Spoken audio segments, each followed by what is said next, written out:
Good morning, and welcome to the American College of Surgeons Surgical Healthcare Quality Forum. I'm Mark Weissler. I'm an otolaryngologist here at UNC and Vice Chair of the Board of Regents of the American College of Surgeons.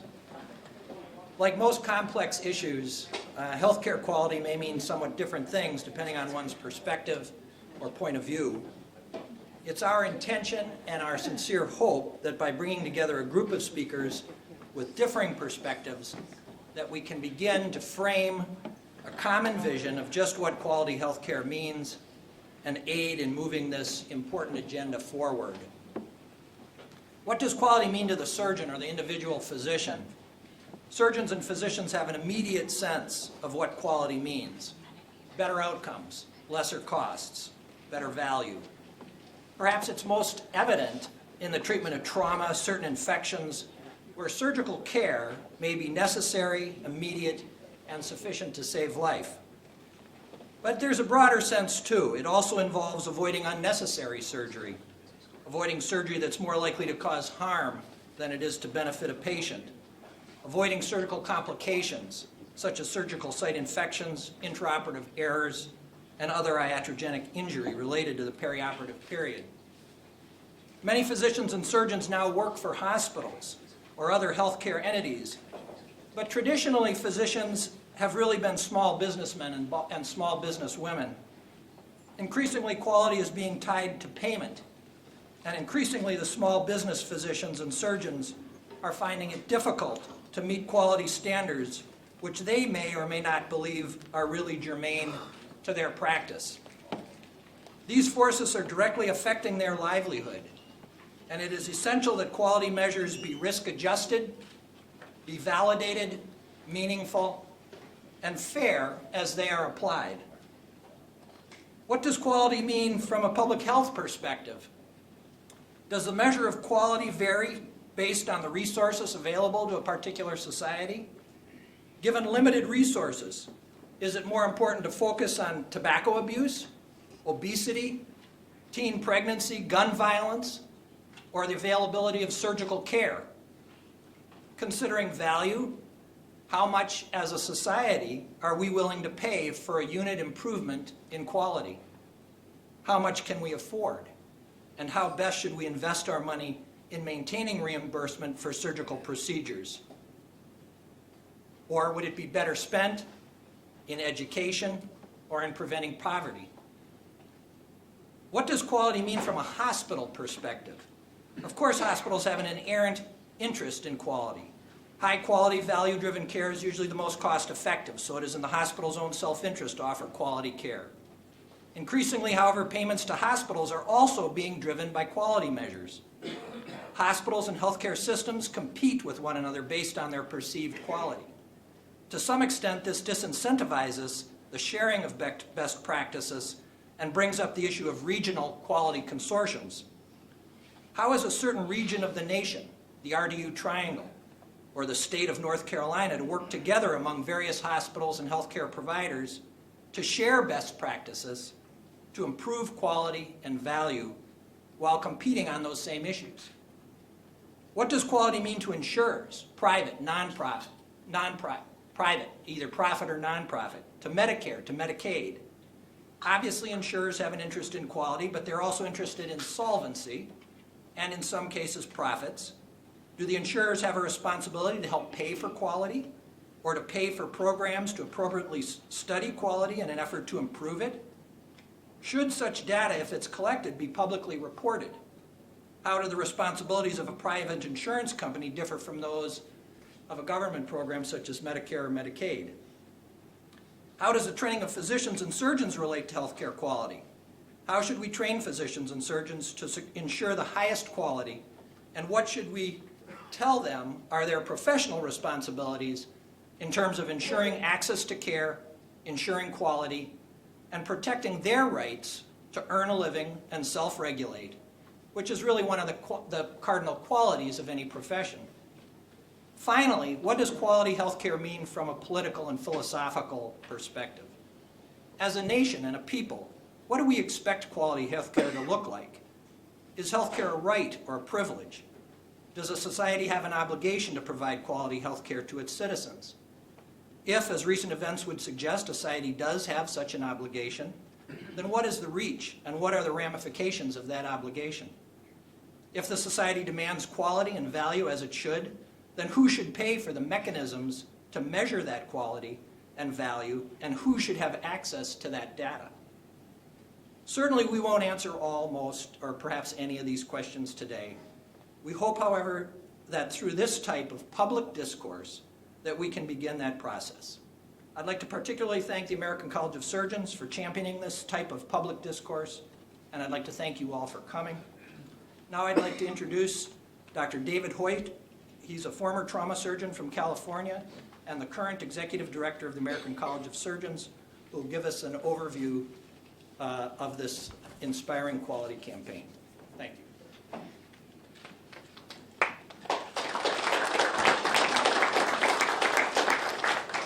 Well, good morning, and I'd like to start out by thanking Mark for putting this together, also Tony, Meyer, and all of you that have contributed.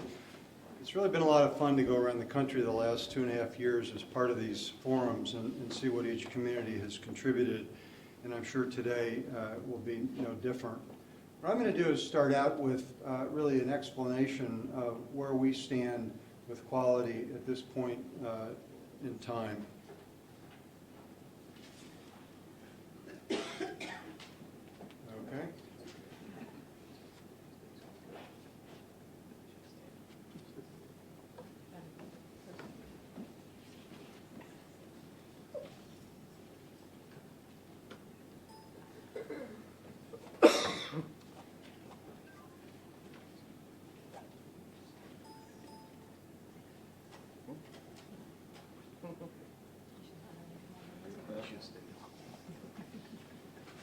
Great, thank you.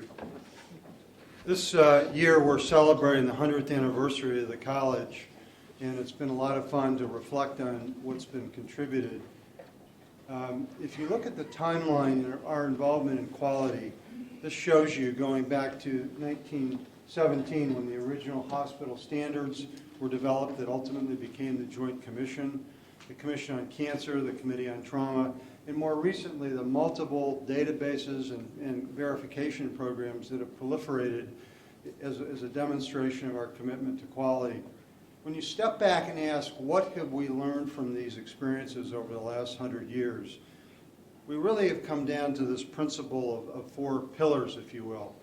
The first step is to set standards, individualized by patient data, backed by research when possible, or based on consensus when not. The second is to actually build out the infrastructure, build a trauma center, build a cancer center, put together a bariatric surgery program. And the implications for that are staffing levels, specialists, the use of checklists, et cetera. The third is to, from the beginning, commit to the evaluation of that program and the performance of that program against those standards.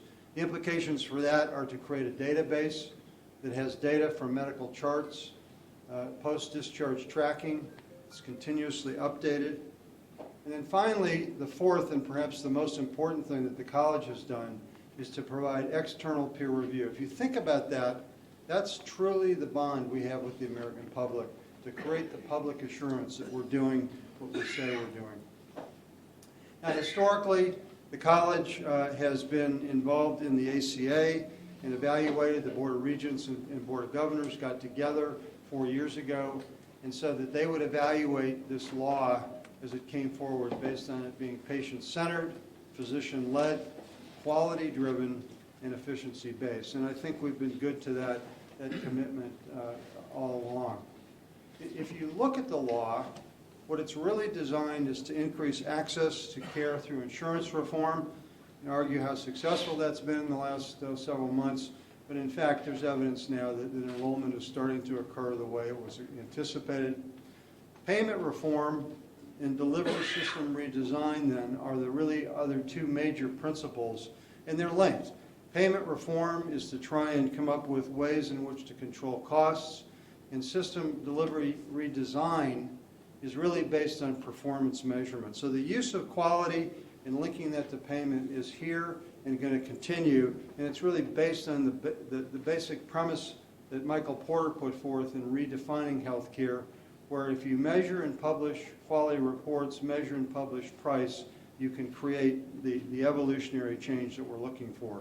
So everything we're talking about with quality is really fundamental not only to the current law, but the current philosophy of most people helping redesign healthcare. And in fact, this is aligned with the national agenda. Secretary Sebelius put out the National Quality Strategy, which emphasized improvement in care, improvement in health and populations, and making it affordable. That's in line with CMS's philosophy, the triple aim under Don Berwick, which again is improving the experience of care, the health of populations, and reducing per capita costs. And finally, it's in line with the concept of the Institute of Medicine of the so-called learning healthcare system, where evidence is used in context and is the basis for improving the system based on quality measurement. As we've gone around the country and looked at what's going on community by community through these quality forums, we have found several things that perhaps are intuitive but are worth repeating because they really are the basis upon our commitment to quality going forward. And when we summarized these about 6 months ago in a publication, what we found is that quality improvement really is the future of medicine. And if you look at much of what we're doing today, particularly in insurance reform and in payment reform, quality is at the center. Quality is measurable, and we'll talk a little bit about that today. Quality data is essential for quality improvement. I'll show you a brief example of why that's important. Quality thrives in a supportive culture. Culture is perhaps the most important thing of all, and we're going to talk a little bit about that. And then finally, collaboration spurs innovation and higher quality. Getting together with your colleagues, your competitors oftentimes, to find out what best practice is essential. Finally, this is perhaps my own bias, but I think surgeons really have led the way in quality and have to continue to lead, not only in the operating room, but on Capitol Hill. Now, if you ask yourself, where is quality going? We all are overwhelmed by all the measurement tools and the programs that are being put forth from the payers. But if you step back and say, where are we going to go over the next 5 to 10 years? I believe that we're going to be looking at high value, and that is including cost effectiveness, high reliability, that is consistency of practice, and those two goals alone can really define our strategy going forward. Now, the way we get there is a philosophy or a concept that I'll call the study of positive outliers. And I want to just spend a moment showing you why that's important, because it's really the basis upon what you can do as a community, within a system, across systems, or even within a geographic region. When we define high quality or high value healthcare, it really is going to be measured by these four elements. If you look at the new law that was proposed just a week ago with a quality measurement tool, these are the four elements that are bundled into that proposed measurement tool for all physicians. Quality, defined as structure, process, and outcomes. Safety, the ability to prevent harm. Resource use and appropriateness, and then the patient experience of care. So measurements are going to really align around these four general areas. If you look for positive outliers as the driving force by which we improve, this concept is shown really, I think, pretty clearly on this slide. And if this is a caterpillar graph showing you data on some outcome, this could be surgical infection, this could be DVT rate, whatever. And this is graphing all the providers in the NSQIP database for some outcome. On the red and right, you have positive outliers that are performing less well than expected. And on the left in green, you have positive outliers that are performing better than expected.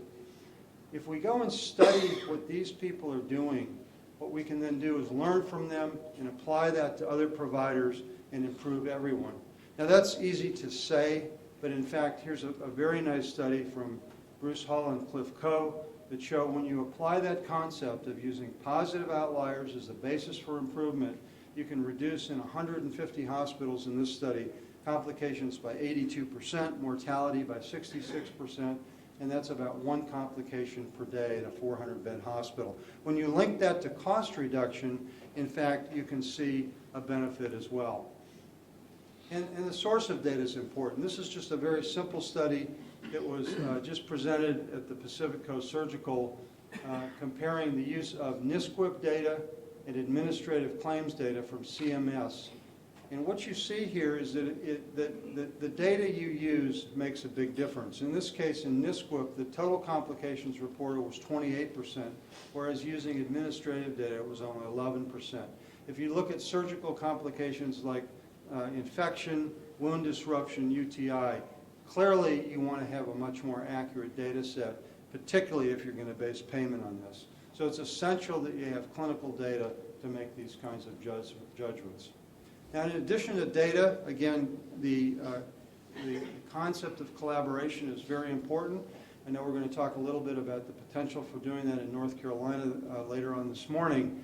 And there are now over 30 collaboratives around the country. And what they're doing, again, is using that concept of positive outliers and then sharing best practice, and they're able to show reduction across an entire community or even state. Finally, culture matters. And in studying best practice in centers or in communities where quality seems to be superior, the focus of the care being patient-centered, a commitment of leadership, broad employee engagement in the facility, a culture of safety, transparency, and performance improvement are essential. And in fact, these are the elements behind this concept of a high reliability organization.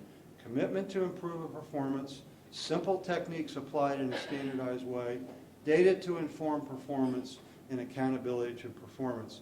If you look at this just from one perspective, looking at the impact of bundling, using bundled care for reduction in surgical line infections, bloodstream infections, what you can see is that applying these principles over 5 years in the United States, we've reduced bloodstream infection by 45%. And think about that. I can't think of another disease where you can attribute that kind of improvement to something that straightforward. So high reliability and high value care are really the targets going forward. We feel so strongly about this that we're putting together a manual. Wayne Meredith has been instrumental in helping us organize this, along with Cliff Coe and Rob Cherry. And really, if you will, we need to teach each other how to reach these goals. And so we've created an outline. Hopefully we'll have this available about a year from now. But you can see that we're going to define personnel and committees, the quality improvement process, how you manage specific disease models, what are the regulatory implications, how do you use data, how do you learn and share, and then what are the kinds of things you do for the individual surgeon. Said another way, all of this is really redefining our sense of professionalism from the past, where we did things through authority and assertion, to really basing our accountability on evidence and measurement. I'd just like to end, and again, thank everybody for participating, but end with a little video we put together that I think summarizes what's behind this, at least from the college's perspective, as a way to really thank you for what you do every day on behalf of patients.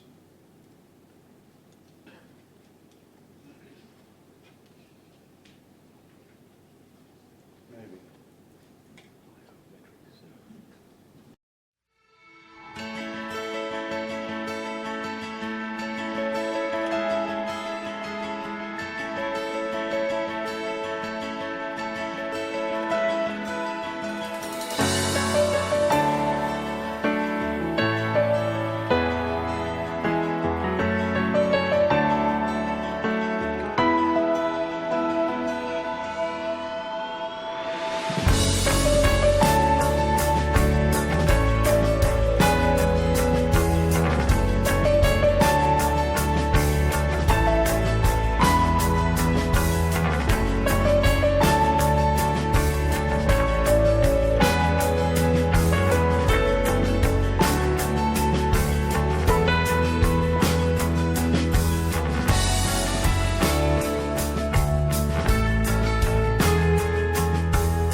Tim Farrell. I'm a GI surgeon here at Chapel Hill, and I have the pleasure of co-hosting today's forum in my role as president of the North Carolina chapter of the American College of Surgeons.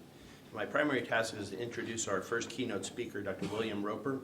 Dr. Roper's current positions include CEO of the UNC Healthcare System, Dean of the UNC School of Medicine, Vice Chancellor of Medical Affairs at UNC.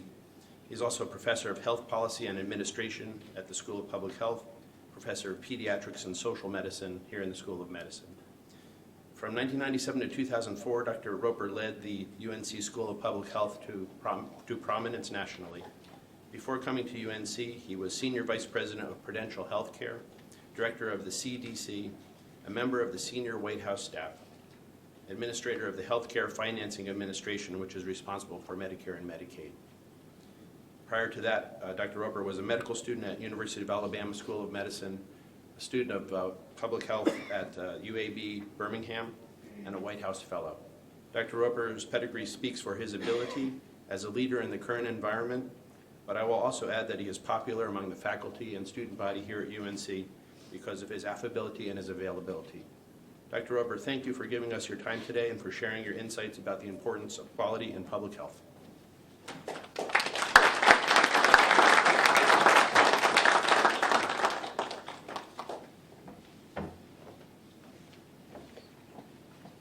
Good morning. Thank you, Tim, for the kind introduction. It means a great deal to me to have the faculty think that some of what I do is helpful. So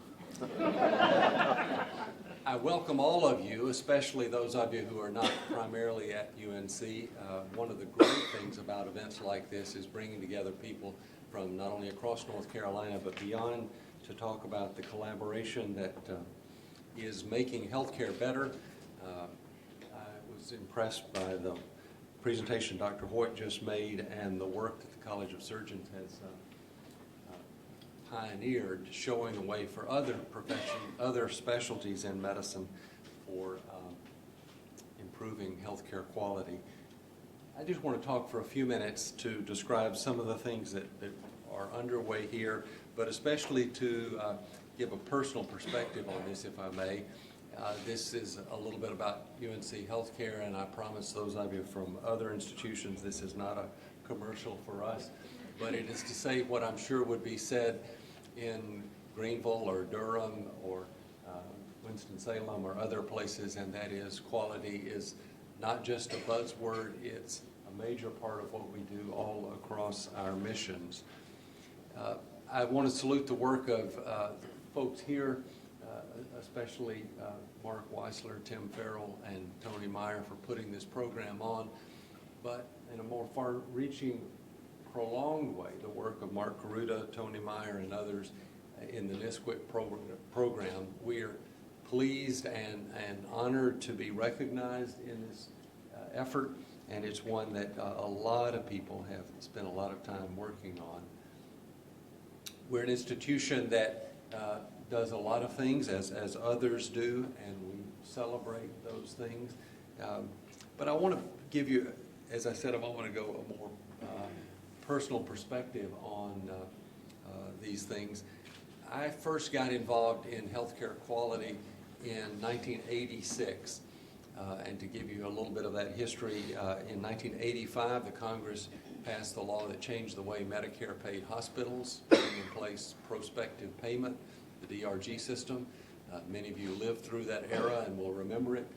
One of the first things that happened immediately after the passage of the DRG system was the shortened length of stay, patients discharged earlier, and as some said, to their detriment.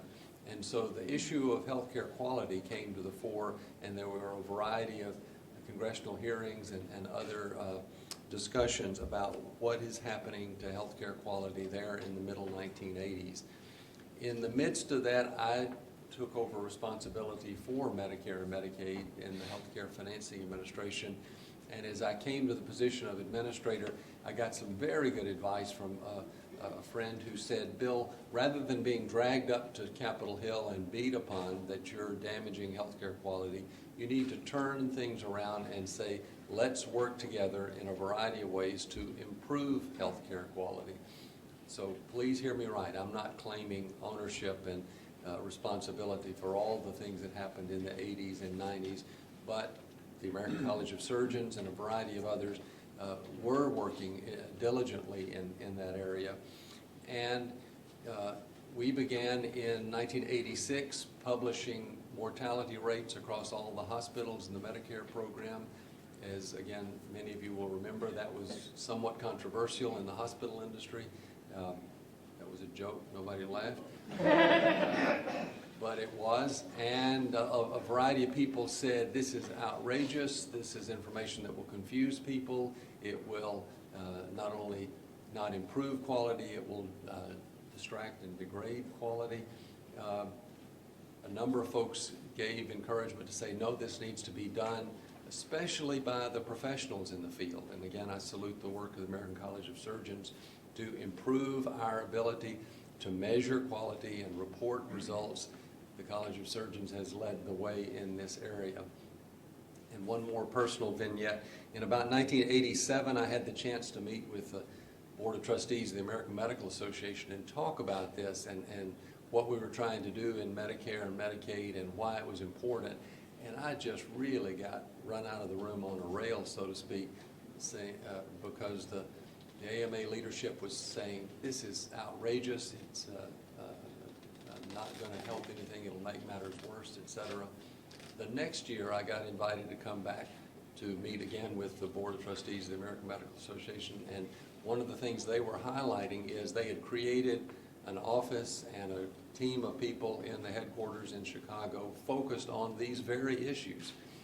And I didn't say anything, but I knew for then, if the profession takes ownership for this, it'll happen. It doesn't need government pushing people. It needs, as you just heard from Dr. Hoyt, the leadership of the physicians and other professionals in the field pushing things ahead. Let me just fast forward to say, I took over this current role about 10 years ago, and one of the things that we are, and again, it's a corporate we, not me individually, what we are doing is working to put those same principles into practice here at UNC Medicine and UNC Healthcare. And I just highlight several examples. One, the primary care medical home work that we're doing. We've been deeply involved in the National Quality Forum and the development of better measures of quality. Again, the ACS is a major leader there. We're on our journey, as others are, to become an accountable care organization. And we, through partnership with Blue Cross Blue Shield, created this organization we call Carolina Advanced Health, which is a partnership to demonstrate that better quality and will lower costs in doing better care of people with chronic illness. We're now an institution that soon will be 10 hospitals, about 1,500 physicians across North Carolina. And the major task we have that lies ahead is not only focusing on work here at the medical center that Brian Goldstein and Richard Fines and others are working on so intently, but making this real across our now integrated system of care. Otolaryngology, you all know, a fellow surgeon who's a leader in the field, is going to be with us as the main speaker for UNC's spring commencement on May 11th, and we're looking forward to welcoming Dr. Gawanda to us. His work in the checklist manifesto is so important, and a number of institutions, including ours, is making use of that insight into improving surgical quality and by extension, lots of other areas. It needs to be focused on what patients want and need, the safe surgery checklist you're quite familiar with. And I just emphasize the notion of collaboration. Surgeons have long realized that an individual surgeon can't operate on a patient alone. It requires a team approach, and you're embodying that collaborative spirit in ways that are truly impressive and inspiring to others in the field.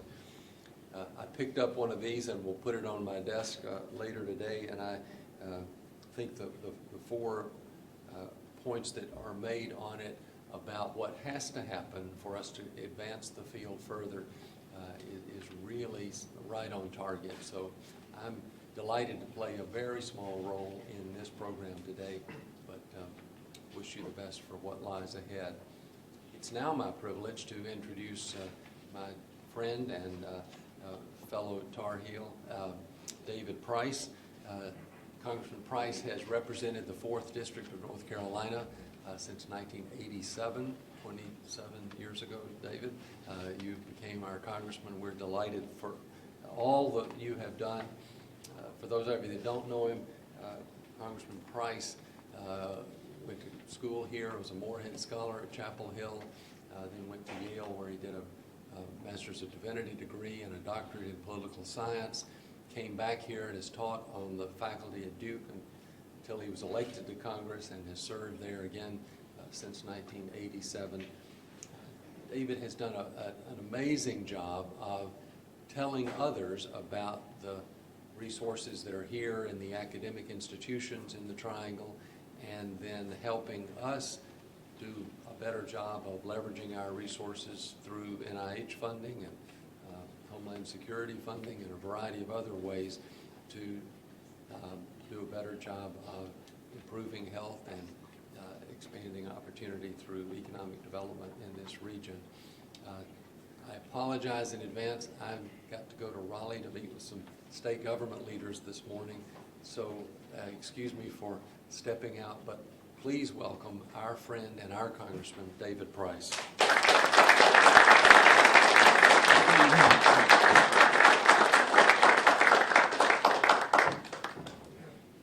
Well, thank you, Dean Roper, and welcome to all of you. I appreciate the chance, even though you guys get an early start, I do appreciate the chance to join you today and to help kick off this conference.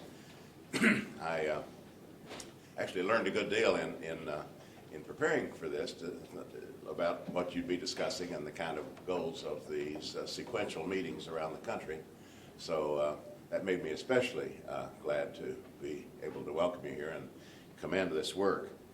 The American College of Surgeons, I know now, have had these sessions all over the country. So we're very, very glad that North Carolina is is a destination for this national quality tour. And so many of you are visiting our community here and our college, our university. So I believe you're going to find a warm welcome.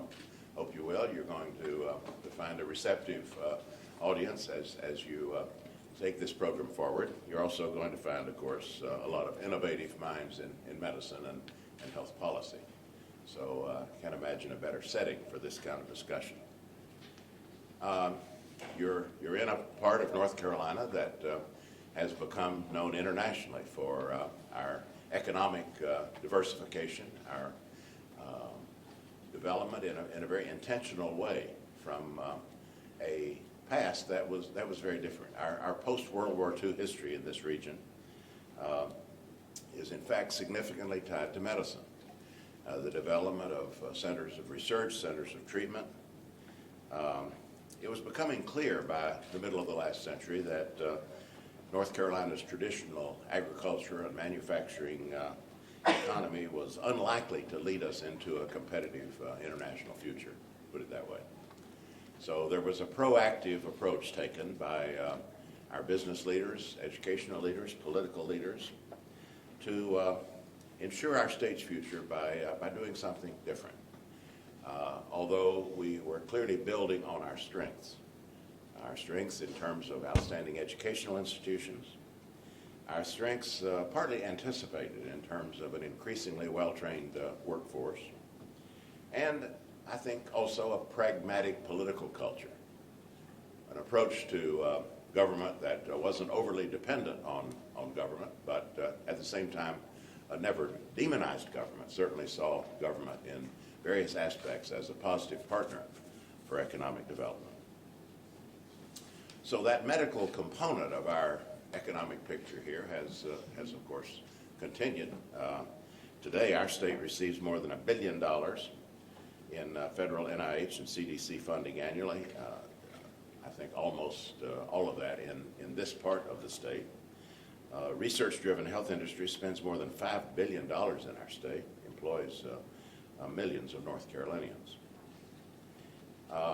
Now, in medical care, progress is often defined, as you well know, by the twin goals of quality improvement as you articulated them for this program, namely improved outcomes and reduced costs. And the particularly prized innovations will be those that can advance those two goals simultaneously. Fiscal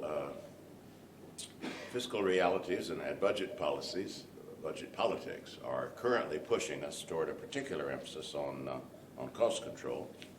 I think we've been through enough already to know that there are right ways and wrong ways to undertake cost controls. And I would say a prime example of the wrong way is the failed Medicare sustainable growth rate enacted as part of the 1997 budget deal. We've been living with that ever since and not dealing with it very, very well. If you want to ask me sometime about how the 97 budget deal could have been far worse, I'll be happy to tell you that story. Maybe hard to believe, but it's bad enough. And it kind of stands as a model, I think, of policy making with an inadequate information base and with goals in the out years that I think it was widely assumed would be corrected, could be corrected. But some things have happened in the meantime to make that difficult, namely the advent of a kind of budget fundamentalism in Washington, which made adjustments, marginal adjustments that could have kept this problem from reaching its present proportions, have made those solutions far, far difficult. At the beginning of the SGR process, Congress simply patched the problem annually, just like we patched the alternative minimum tax and a number of other budget provisions. But with the advent of this, what I, in a shorthand way, call budget fundamentalism, simple fixes were no longer allowed, no longer possible. And the constant threat of SGR cuts became the proverbial elephant in the room when budget discussions were going on. The resultant uncertainty has created great problems. Nobody knows that better than you do. Many headaches for the medical community, but it's also required, I think, a great diversion of advocacy efforts. Physicians, patient groups have focused on the SGR, on this nagging problem, rather than the broader kind of measures, broader kind of policy recommendations that might otherwise have been brought forward. So we've had many, many years of short-term patches, failed efforts. As part of the Affordable Care Act, we had hoped we could fix this, but that turned out to be a bridge too far. There were some very practical suggestions that as we shut down our Iraq and Afghanistan military operations, that the savings there could be applied to this. In past days, that would have been a kind of natural way of dealing with this. All of that has run up against a brick wall. But now it does appear, and we should collectively knock on wood, it does appear that there is a bipartisan solution in sight. We've had a 3-month reprieve right now, but I'm hopeful in the early spring we can finally get a hold of this in more than just a patchwork way. We are coming closer. The solution has been facilitated by the cost projections coming down for various reasons. So I'm hopeful that this spring we really can get a hold of this in a serious way. I'm not on the Committee of Jurisdiction, but I do know that the House and Senate bills are the result of more than a year of intensive bipartisan, bicameral work, the way we should operate. Close consultation with physician groups, with health advocates, groups representing senior citizens, and so forth. So I think we can be hopeful about this in a way that we haven't for some time. Maybe can finally end the cycle of reliance on short-term remedies and can move off from this flawed policy once and for all. I think it's important to learn the lessons from the SGR experience, and that is that the model of cost control the model of detailing every procedure and squeezing the costs on each. That simply isn't a viable model for the long term, and that, of course, has been widely recognized in the Affordable Care Act and in other recent legislation. We do need to bend the cost curve. Everyone knows that. The SGR is an example, I think, of the way not to go. But the questions that you're considering today are very definitely tied to what that more positive path, what that more positive approach looks like. And while you're mainly going to be focused on hospital practices, on the practices in your own profession, I hope that you will take the extra step of thinking about the implications for public policy. I'm not looking for governmental directives in this area. I don't think any of us should, but everybody knows, I believe, that there are incentives that matter, that there are reimbursement practices that can move our progress in a positive way, and I hope that will be part of your deliberations. I hope we'll have the benefit of that deliberation. We are, of course, you're focusing on the quality of care, and I think collectively as a country, great awareness not just of cost control, but of the quality of care, and particularly where those two goals can intersect.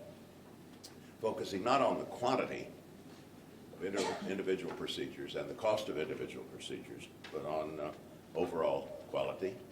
That means, as Dean Roper indicated, a better coordination of care, such as the primary care medical homes, other devices to coordinate and collaborate care, and incentives keyed to positive medical outcomes.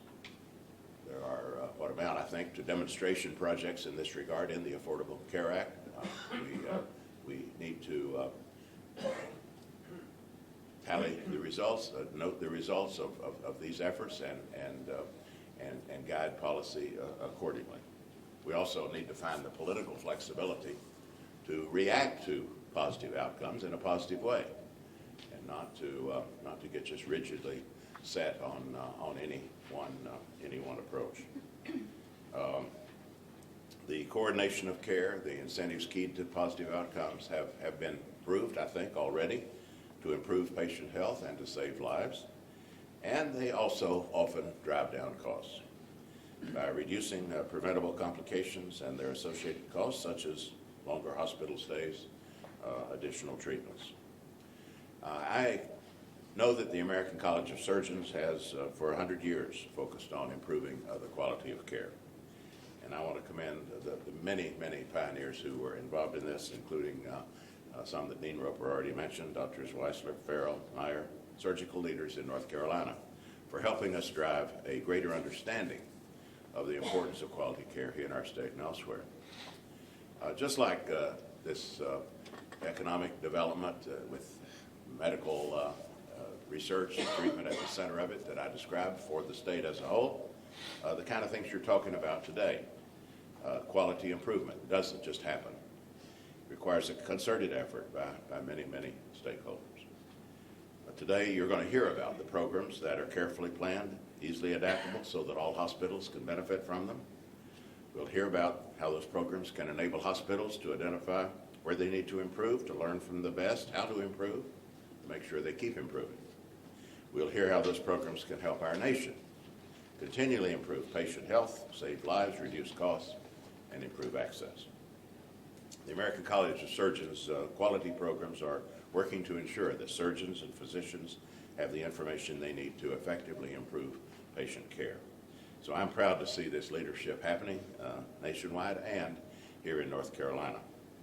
The challenge now, as I understand it, is to take proven models and programs and to implement them in more and more hospitals across the country. If we want a quality focus, Congress needs not only strong evidence-based policy suggestions, much of which I hope can flow from the discussions here today, we also need your vigilance, your constant vigilance, to ensure that our debate doesn't get sidelined, doesn't get skewed by interests who focus on short-term rather than long-term interests, or for that matter, ideological extremists who are not friendly to pragmatic solutions. Everybody knows about the quality of health debate in this country and its defects. And I would plead for a kind of proactive approach in improving the quality of that debate. The provider community, the community of professional specialists in various fields is what we call a third-party validator, helping get us beyond some of the extremes that we often find ourselves boxed into in the course of debate. What's more, you have the evidence, you have the facts, and you're increasingly developing evidence in a direction that can very directly inform policy. And I urge you to do that, individually and collectively, to figure out how to somehow get this debate on a more positive footing. I feel the need for that very acutely, and I think a lot of my colleagues do as well. We spend too much of our time, especially when it comes to health insurance reform and the Affordable Care Act, spend too much of our time dispelling falsehoods rather than weighing policy options. One quick example, recent example, very familiar to you, I'm sure, is this Congressional Office of the Budget report, which a couple of weeks ago showed that the Affordable Care Act was likely to lessen what we call job lock, something that, as far as I know, people in both parties have decried. That report was instantly mischaracterized and used to demonize the Affordable Care Act as a job killer, not what the report said at all. In reality, CBO confirmed the positive news that millions of Americans would no longer be forced to stay in their current jobs simply to maintain their health care. Instead, individuals and families will finally have some measure of flexibility and freedom to go where their job interests, their economic interests dictate, thanks to the health care options that they will have. That's just one example, as you well know. For the past 5 years, the health insurance debate has centered on extreme charges, scare tactics designed to generate media attention, death panels, remember that one? Rationed care, the medical community has often had to deal with that directly. Alleged exemptions for members of Congress, I could certainly tell you about that one. The Affordable Care Act, like any complex legislation, is in need of refinement and adjustment. But the adversarial nature of our debate has made it much harder to address practical issues or to cooperate in devising improvements. And so we need to break out of this, and I am very, very hopeful that the medical community can help us do that. Many, of course, want to use this for political gain, but I think that leaves the potential beneficiaries of this in the lurch, and we really need to move beyond this. So as you disseminate your policy proposals, as you advocate for them, the kinds of things that will be discussed here today and other matters as well, I do think the American people and the Congress need you to serve as third-party validators to help us cut through the political posturing, to refocus on the long-term needs of our country. Our health care debate and the quality of our political discussions overall in this country would be greatly enhanced by such an endeavor. So I wish you well as you undertake this morning's discussions. A great many people, as you well know, have a stake, have sometimes a life and death stake in getting quality improvement right. And I encourage you to think long and hard about the implications of your work for public policy and for the national debate that sorely needs your wisdom and insight. Thank you very much.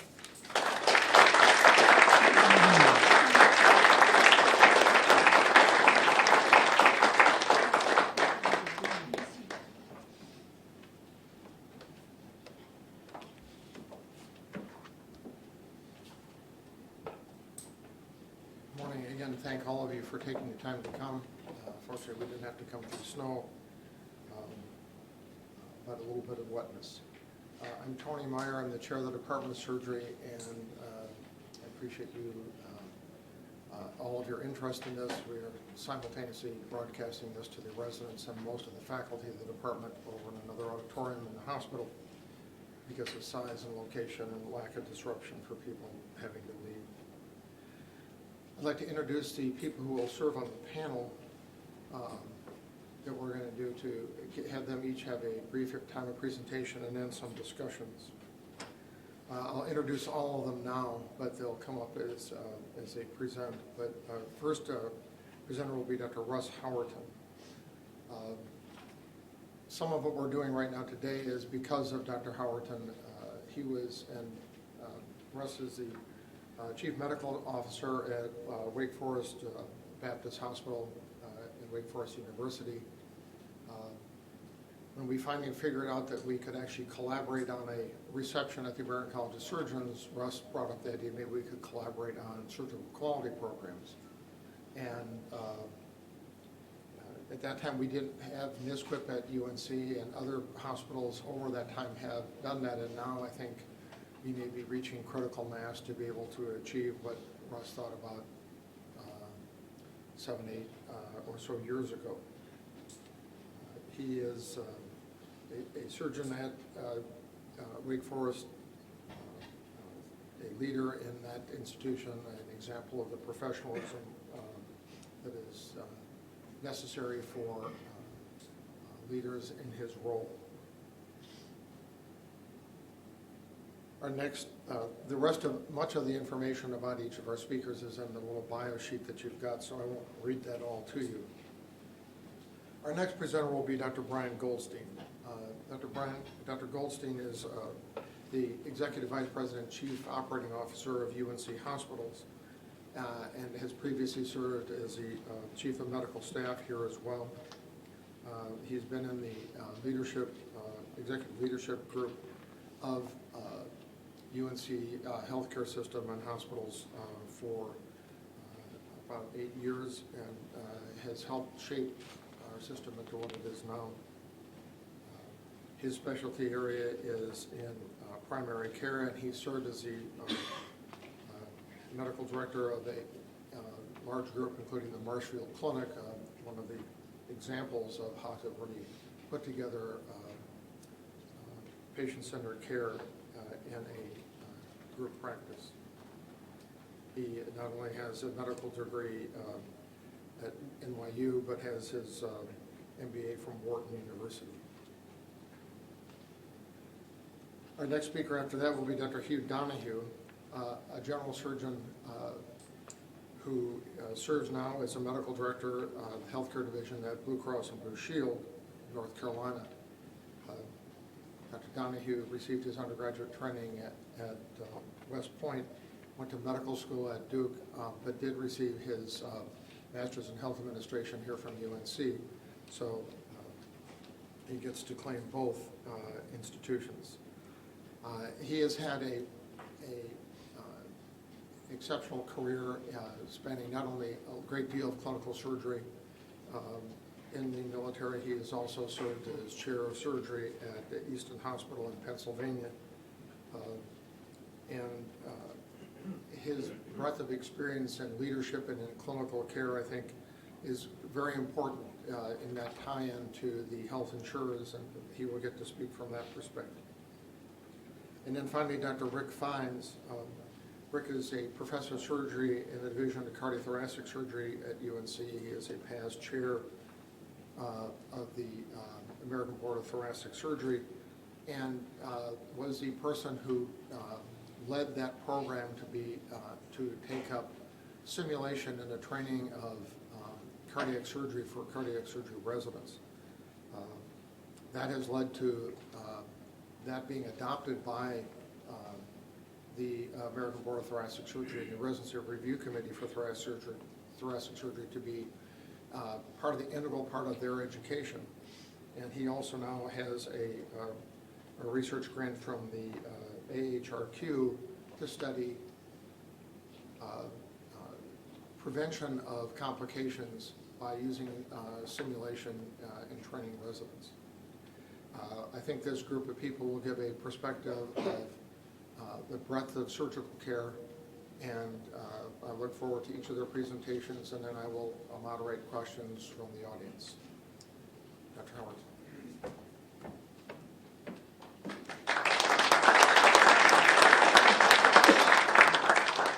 Let's see if I can remember my directions for how to hit escape. I got to hit escape first, don't I? And then my presentation. And then F5. We were coached, but somehow I hit the wrong thing here. Okay. Okay. Thank you. I want to thank David, Tim, Mark for the opportunity to speak to you as a group and share a perspective here today. I've been privileged to be a member of the College of Surgeons for many years and of our state chapter for many years. I'm proud to have served at an organization that adopted NSQIP at an early time, and I actually had the opportunity to serve as a NSQIP surgeon champion for a while. So I'm very familiar with the college's commitment to quality. I would like to offer a perspective that I've gained in some 10 to 15 years of an increasing administrative role. But first, I'd like to give a disclaimer. Tony mentioned I didn't think of the idea of a collaboration in the state. I just happened to accidentally be chapter president at the time the idea occurred to lots of people in the state. So that was a group idea, not my idea. I do believe in it, though. I would like to start with a couple of arcane graphs from non-surgical journals that you come to read in an administrative role. And this is a graph everybody will be familiar with, and it's just basically how much money we as a nation spend as a fraction of our economic activity on health care. This bottom line is the percentage growth rate each year. I think calculus is a long time ago for me, but if I'm not mistaken, that's basically the slope of this graph. And there's some encouragement here in that that's going down, but this is still a big problem. So that's familiar territory to everyone. This is a study of the anatomy of our healthcare system over 3 time periods over more than a decade, from 2000 to 2011. So what drives the spending in that first graph? There's basically 3 things. There's the price of what we do, there's the population base to which it's applied, and it's the intensity of services. And so many would have the perspective that aging population, more intense services, a bigger population drive growth. And if you look up here, this is price, population growth, and use and intensity. And way back here, use and intensity was a big driver, but that has decreased over these 3 time periods, as has population growth. Certainly, the primary driver of the spend is in price. So just think about that for a minute. The price of the goods. Now, this is all goods in healthcare. This is not physician services. This is every conceivable good in the healthcare world. But price over more than a decade is the driving factor. Now, who's paying for that? So this is a bit busy. I want you to keep your eyes on this segment right here. This is a bar graph of who's paying for health care, and this stuff on the bottom here is federal and governmental payers. Then there's private health insurance. Then there's what the patient pays out of pocket. And perhaps one of the most foundational things that has happened in this decade is that what the patient pays has halved, 22 to 11%, as a fraction of what is spent. And this part has gone up. And that has created an intense focus by those responsible for this on something called value.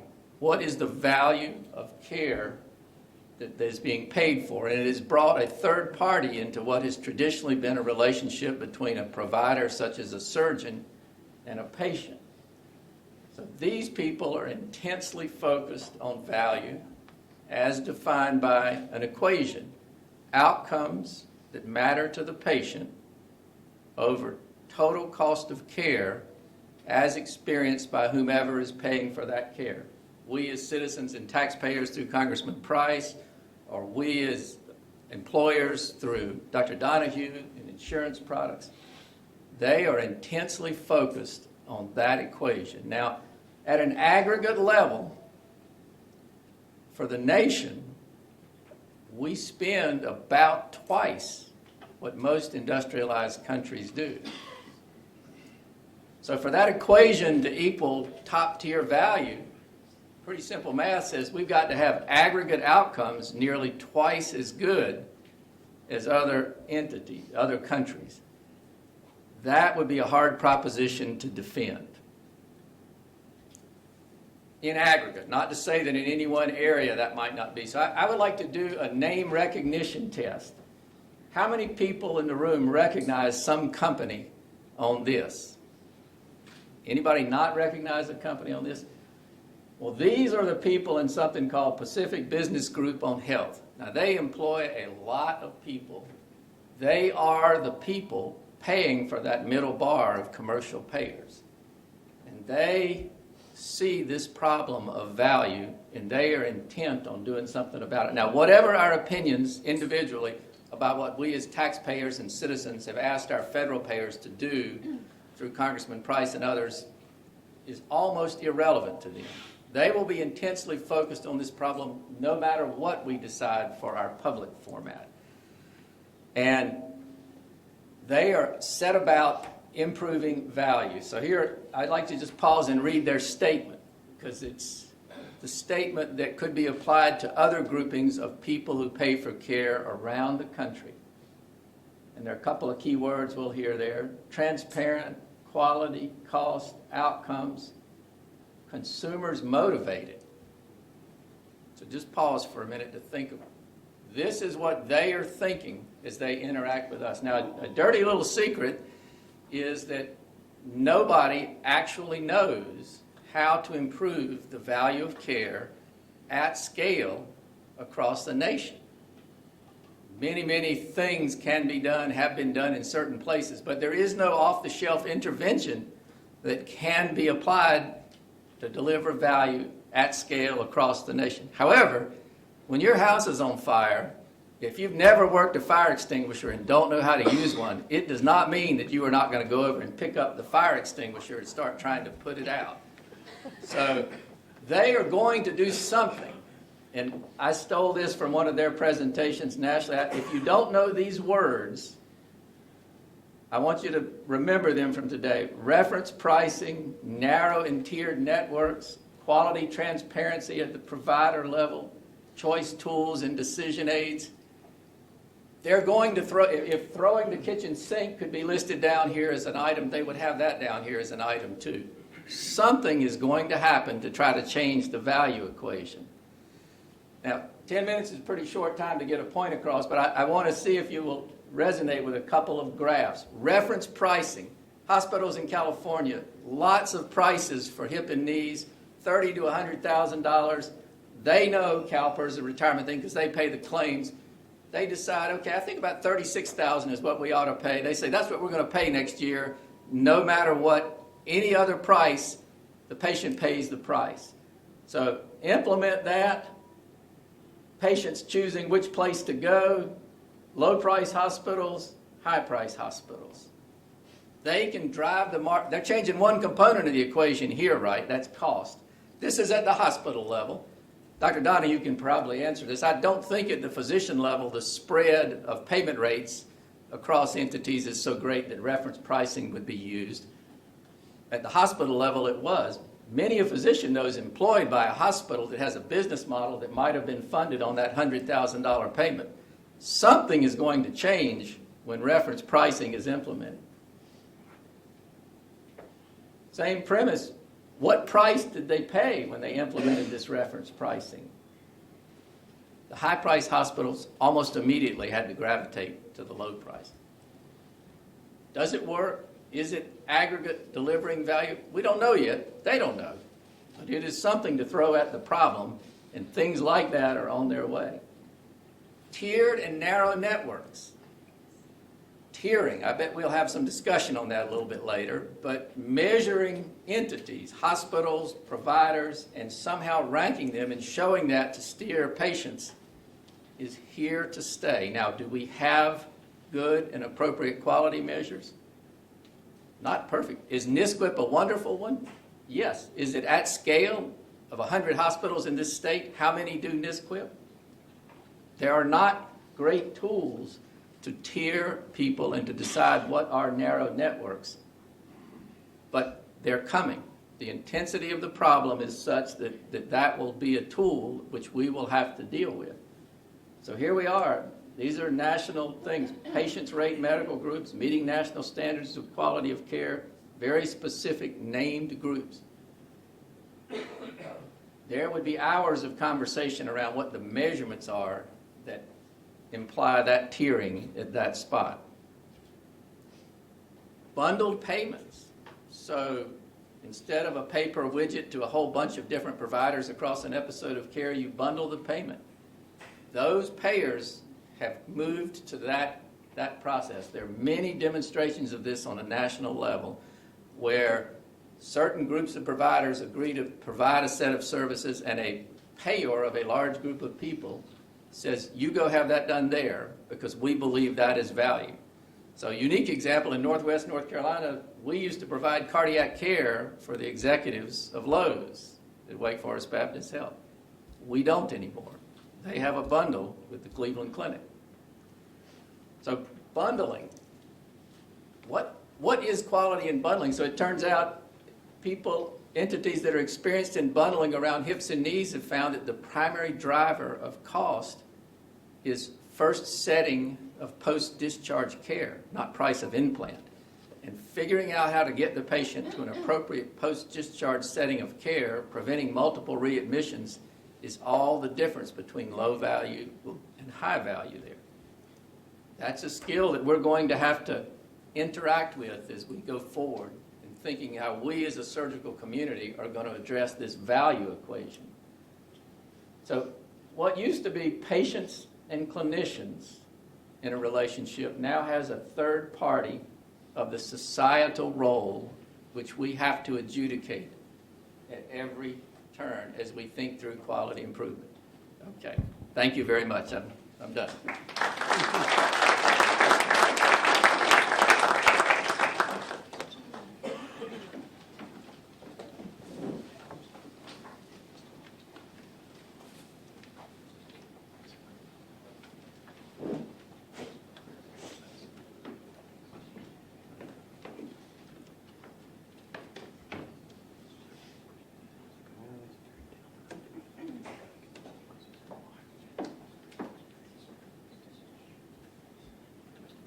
Okay, thank you.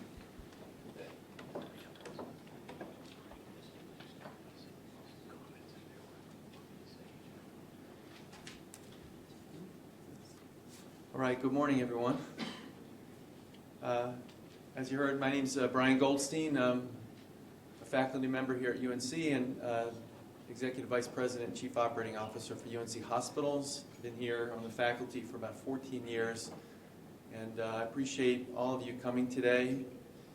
It's wonderful to see this crowd and to know that we also have a group back over at the medical school also watching on video. We're privileged to be able to host this today on behalf of the American College of Surgeons. I'm going to say my slides, I have a few in the last few minutes of my 10-minute intro here.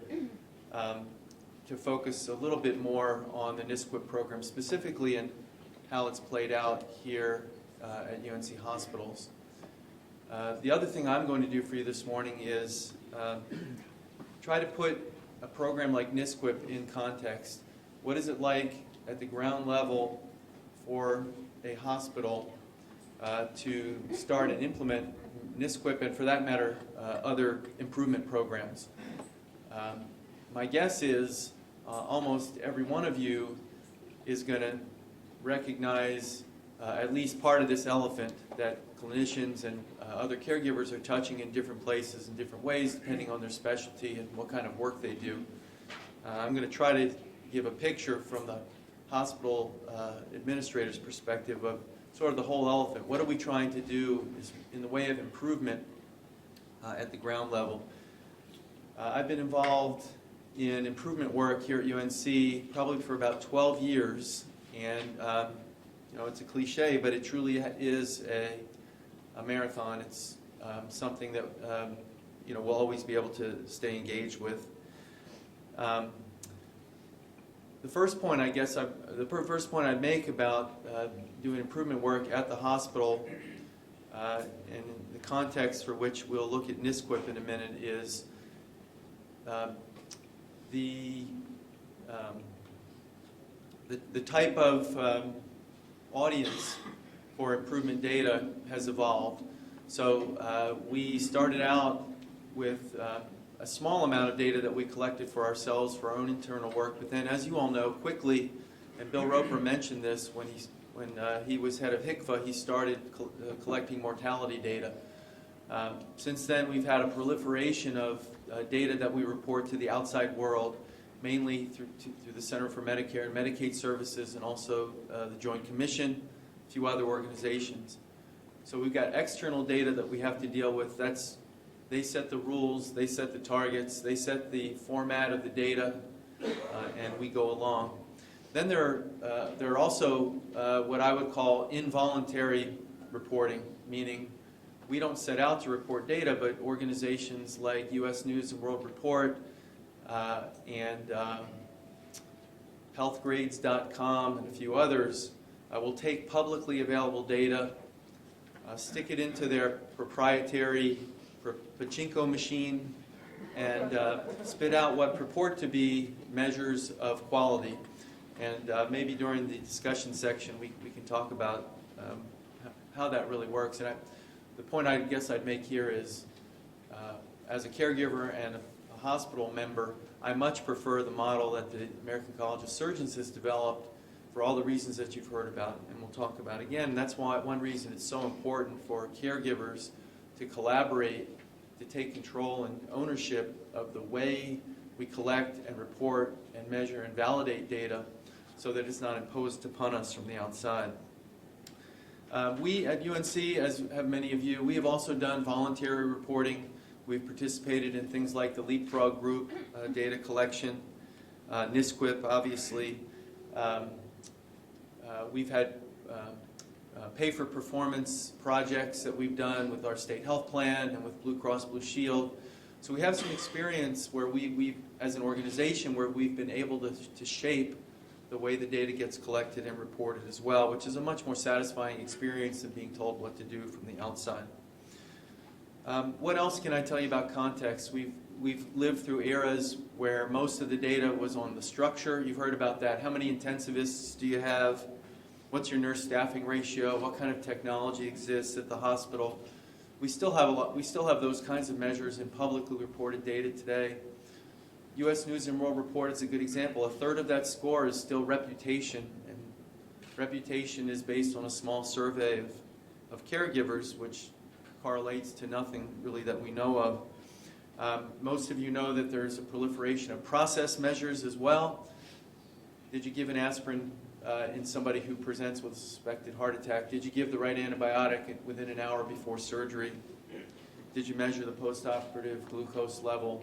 Did you wash your hands at the appropriate times before and after a caregiving event? Those are all process measures that are part of most of the reporting data sets.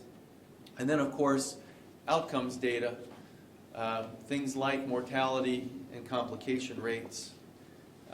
One of the advantages, again, of NSQIP is it really does allow us, because of the intensity and effort that goes into the data collection and validation, you can focus more on outcomes, which I would assert is what our patients would want. We talk about a patient-centered system for quality. I think our patients really most want to know, what are the outcomes?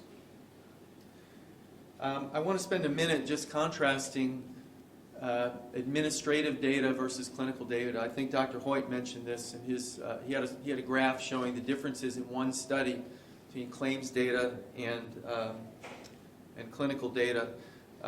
So I won't repeat all that except to say, in addition, the richness of actually going into a chart and abstracting the record as opposed to having a coding person who's not a caregiver anymore, translate your words into numbers and letters, sending that off to a third party and having someone else interpret those numbers and letters and doing their own severity adjustment and their own assumptions about the expected outcomes versus the actual outcomes, that's a much less satisfying way, from our opinion, our perspective, to measure quality than actually going into the data, abstracting it according to much more detailed standard rules, such as the American College of Surgeons has developed, reporting the data in a standardized way, but not in numbers and letters, in actual words, getting feedback from the American College of Surgeons, and actually having a validation step, which almost no other quality measurement system has, where even with self-reported systems, in most cases, there's really nobody going behind and checking about how well did you self-report. NSQIP does that. And before I go back to these slides, the last point I'd make, I guess, about context and all the other ways we're expected to report as a hospital, is just that the sheer numbers of things to measure and report has mushroomed and exploded. And most of you know this. I won't go into too much detail, but there have been a few articles in the literature recently I would point you to. There was an opinion piece in the British Medical Journal 2 or 3 months ago from many of the physician leaders of the quality movement, from the Institute for Healthcare Improvement, Intermountain Healthcare, just bemoaning the proliferation of measures without really knowing which ones give you more bang for the buck, and making a proposal that we cone down. Let's not measure quite so many things. Let's pick relatively fewer things that we know are measuring things that give patients bang for the buck. There's actually another editorial in the Wall Street Journal just a week ago today from a primary care physician, a pediatrician, who's essentially making the same point. That individual was describing an office visit where she now has to check off 30 or 40 things did she do during the visit. She acknowledges that 5 or 10 of them make a lot of sense, but the others turn her into a clerk without any evidence that they're improving care. Okay, let me end my remarks again, but just really putting a finer point on why, in that whole context of all the different ways we have to report data and measure and work on improvement, why this model is so attractive. And again, most of this is repeat, but data-driven, appropriately severity adjusted, and outcomes-based, which is what I think patients would prefer. Culture, Dr. Hoyt mentioned culture. Getting physicians engaged around how the data is collected, what it's showing, and what we can do about it, not only helps patients within surgery, but it actually just helps create a culture of improvement for the organization. Okay, and then it also has some advantages, some corollary advantages for the hospital and for the individual physicians.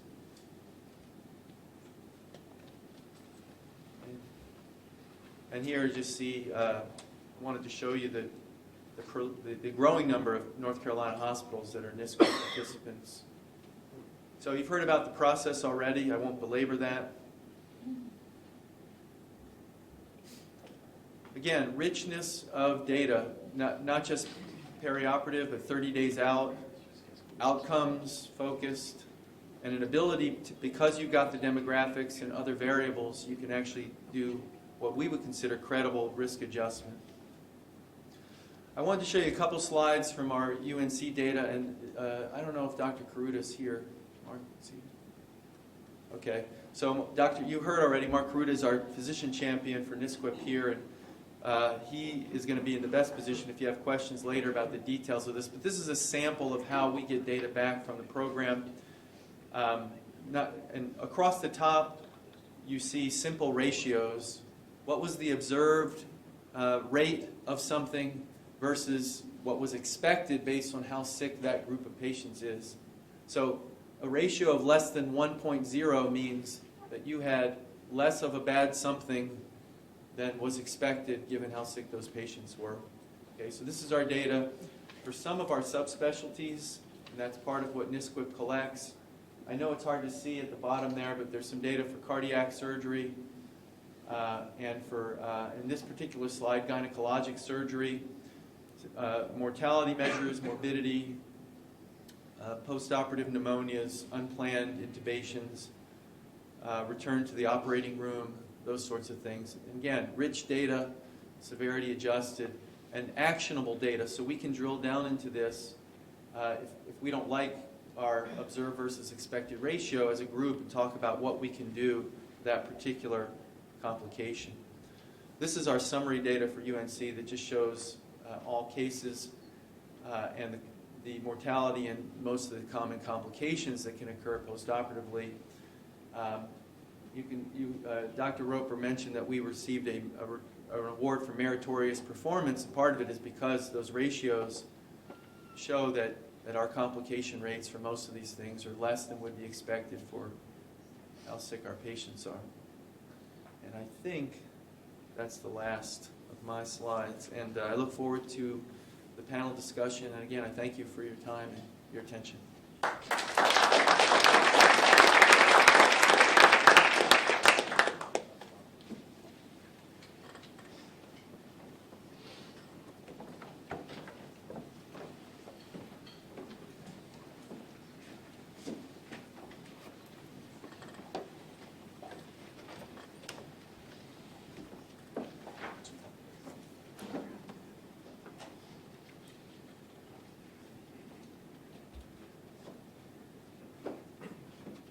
Well, good morning, everybody, and thank you for the privilege of being here. As was previously announced, I'm Dr. Hugh Donahue, a fellow of the college since 1986. I'd like to thank all of the presenters to date. Dr. Hoyt, thank you for your wonderful overview of the NSQIP program. Congressman Price, I think, has departed, but I think the words that he shared with us represent not only his concerns as our representative, but the fact that he's here. He is a representative of all the people of this district. He serves in the Congress, which is the representative and deliberative body for all of the people in this country. And it is through them that the will, the goals, the objectives of we the people as a polity are made known and are brought forth to people such as us to make them operational, make them something that we can do, we can measure how well we're doing the things that we as a profession have taken on the responsibility of doing for the people we care for, as well as our families and other citizens. I'd like to congratulate too Dr. Roper and Dr. Goldstein on the NSQIP accomplishments. That represents, I know, a tremendous amount of work, motivation and mobilization, both in gathering and reporting the data, but also in bringing about, in many ways, a cultural change in an organization.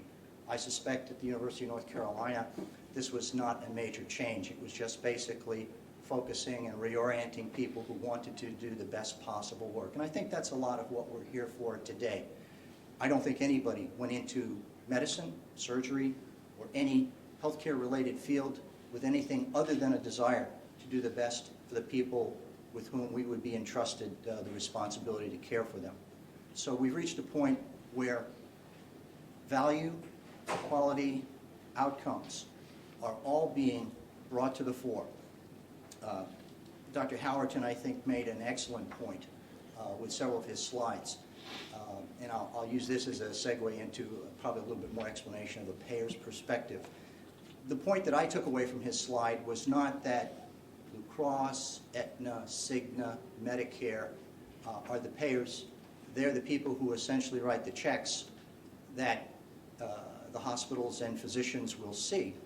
But as he pointed out, that consortium of organizations is very concerned with value, and they are the ones who are literally paying the money, writing the checks. When I first entered a medical directorship with an insurance carrier about 10 years ago, I became aware that it's a far more complex endeavor than just a bank where you go in and withdraw some funds and conduct your operations, your activities. There are a variety of mechanisms of payment. Most insurance carriers are not only underwriting or taking full risk for the health care that they pay for, but they also function as administrative services for self-insured entities. Probably most of the entities that Dr. Howerton had up on his slide are self-insured and have contracted with an organization who has ostensibly the expertise in managing those insurance plans so that they don't have to raise an organization from scratch within their own organization. So I think it was really in my personal journey as a surgeon and a physician an affirmation that healthcare is a very, very complex endeavor, institution, whatever you want to call it, here in the United States.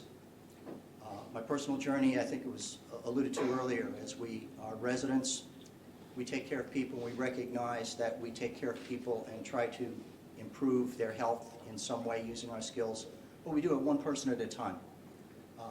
I had the opportunity, fortunately, at least for my makeup, to be able to move into positions of responsibility where I thought I could take my clinical expertise and influence policy and decision makers to set up systems where a lot of healthcare providers could deliver the care that was needed at the right place at hopefully the right cost with the desirable outcome.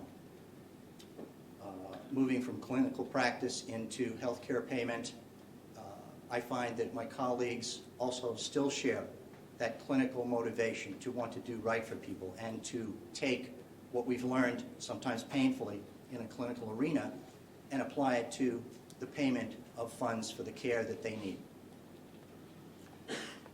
So, with that, Dr. Roper, I think, did a very good job trying to relate what we're doing in a public health arena. As a payer, we are looking at not just surgical patients, but also patients across the whole endeavor, because if companies come to us to manage their healthcare plans, they're taking care of people not only with surgical problems, but chronic medical problems and preventive healthcare programs. What we'd like to do is help them in changing behaviors, helping them with their budget priorities, and interestingly enough, only 5% of the healthcare spending in the United States. For everything we're talking about today, when we're taking care of things once they've happened, if you will, the ideal goal would be a totally healthy population where nobody needs to see a surgeon. We all know that's not going to happen. Wellness programs seem to be making a dent, but we're finding too that, as with everything else, the data at this point is uncertain, it's unproven. We think that there are benefits to be given this way, but the final answer hasn't been written. So for finances, which is what we're seen as the payers, but I think as Congressman Price alluded, finance is a far bigger issue, and it has inputs and distributions that go well beyond what we're doing today.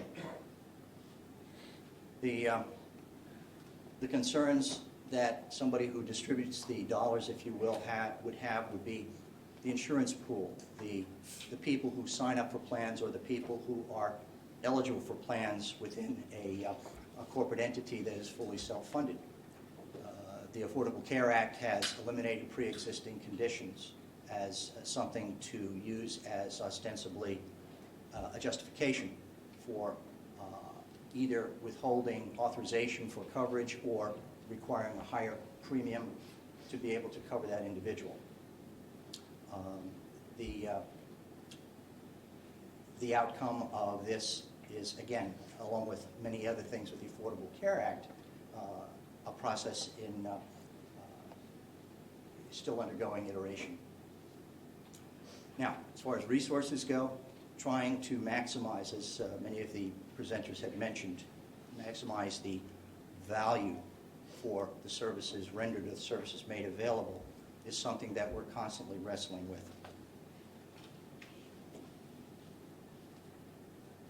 Transparency has been cited by several of the presenters, and it is something that is going to be an integral part of what we're doing. I think Dr. Hoyt started the conversation going with identification of that as a significant component of not only the care we're providing, but the documentation of the quality care we're providing, the dissemination of that information, and the willingness to subject ourselves to external review to show that our methods are valid, our care is appropriate, we're following the appropriate guidelines, we're sharing as a profession those latest and greatest, best, most effective techniques and processes that will help us take care of our patients.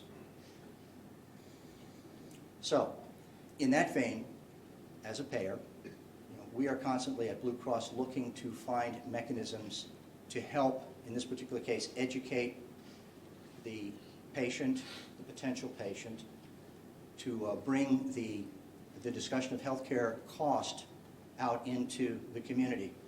Healthcare premiums, both for the companies who underwrite themselves and the patients themselves or the members of a plan, those premiums have risen about 50% in the last 5 years, and the projection is they may go higher. So this is part of the discussion that we're dealing with. And in fact, healthcare premiums are probably the main thing that immediately affects individuals and families, and that is probably one of the biggest items that they bring to the table. How can I get my healthcare premium reduced? And what we're trying to do is help educate for ways in which an individual, following wellness programs, undergoing preventive activities, behavior modification, to try to reduce the overall healthcare cost.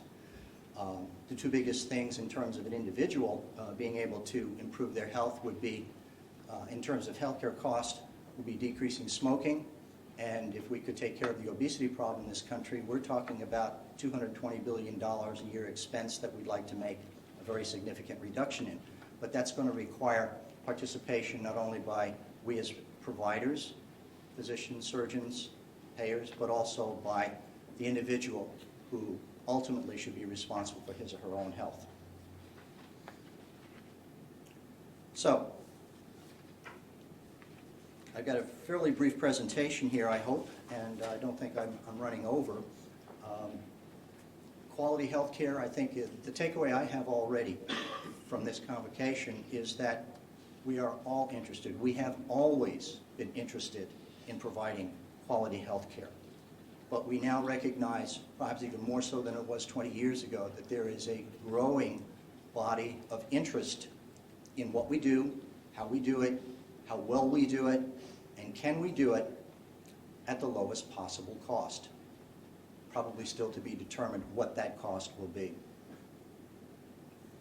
So, this is a quick overview. It's a very detailed picture. I don't think there's a lot of detail that you need to memorize in this or anything, but basically, these represent a variety of the activities and the endeavors that Blue Cross is attempting to underwrite, sponsor, to help improve the quality, not only of care, but the quality of the health of the people in North Carolina.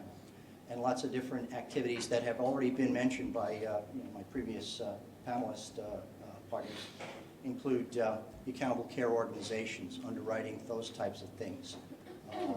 Carolina Advanced Health, that was, I think, a very significant endeavor that UNC has put forth in conjunction with Blue Cross to try to show that a patient-centered medical home type of activity can make a difference. And it has already, in terms of diabetes management of the patient panel. It has exceeded standards by 50% and reduced emergency room visits by approximately 60%. So I'm told I have enough time here, so I will stop now, and when the panel all convenes, there'll be time for questions. And I thank you all for the privilege of being able to be here to present this for you. Thank you.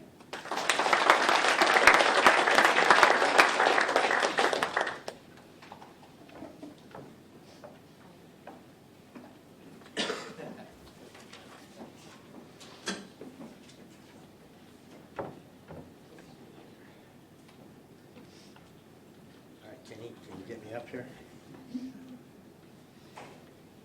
Good morning. My name is Rick Fines. I'm here in the Department of Surgery at UNC. And this morning, what I'd like to do is just take a step back because I really believe I've enjoyed tremendously what's being said. But I think one of the things that's very important to understand is that if we're really going to produce a quality product at a cost and make it cost efficient, it has to start with the quality of the physicians we produce and the quality in there for the quality of the education that we provide. And I have to tell you that it's now quite obvious that surgical education has to undergo significant changes if it's going to produce truly outstanding, high-quality surgeons. The 80-hour work week and the increased clinical productivity demands and the expanded oversight of clinical outcomes now make it necessary really to abandon the 100-year-old model of where we teach all of our surgical skills in the operating room on patients. And in fact, this was never a very good model. It never made any sense from an educational standpoint. So this morning I'd like to briefly tell you about 5 initiatives in North Carolina, and they truly are, a lot of them state-based. And they demonstrate where North Carolina, I think, is leading the way in solving some of the challenges that simulation and simulation-based training, which is what is going to be necessary to replace the old paradigm, some of those challenges that simulation has placed.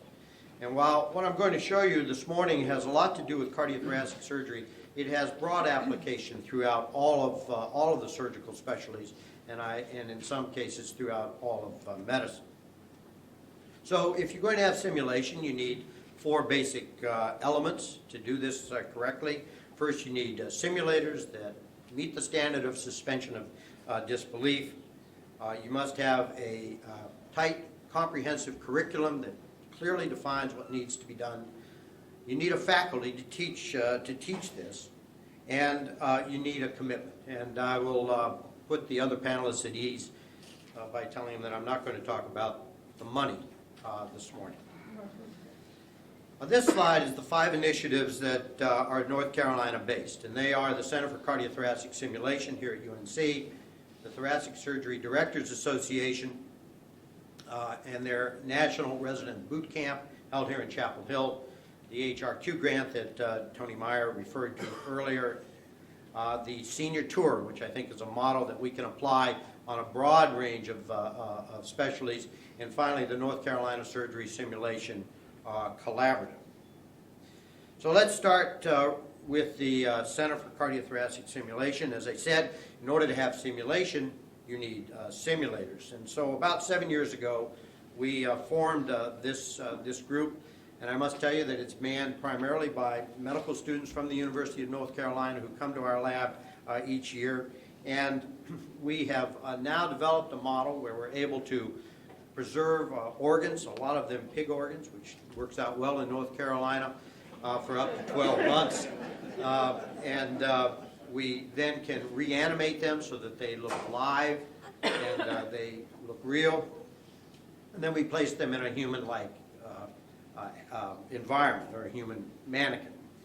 And through the work of the CTTS, we have now been able to have simulators for just about everything that we teach in cardiothoracic surgery, and I would venture to say that this could easily be expanded to all of the specialties that are represented in this room. Let me show you a short video. This is the type of tissue. This is a lung being dissected out by a trainee. The trainee is dissecting out the superior pulmonary vein of the left upper lobe. This is a open lobectomy being done. And then this is our cardiac simulator. It's an off-pump bypass.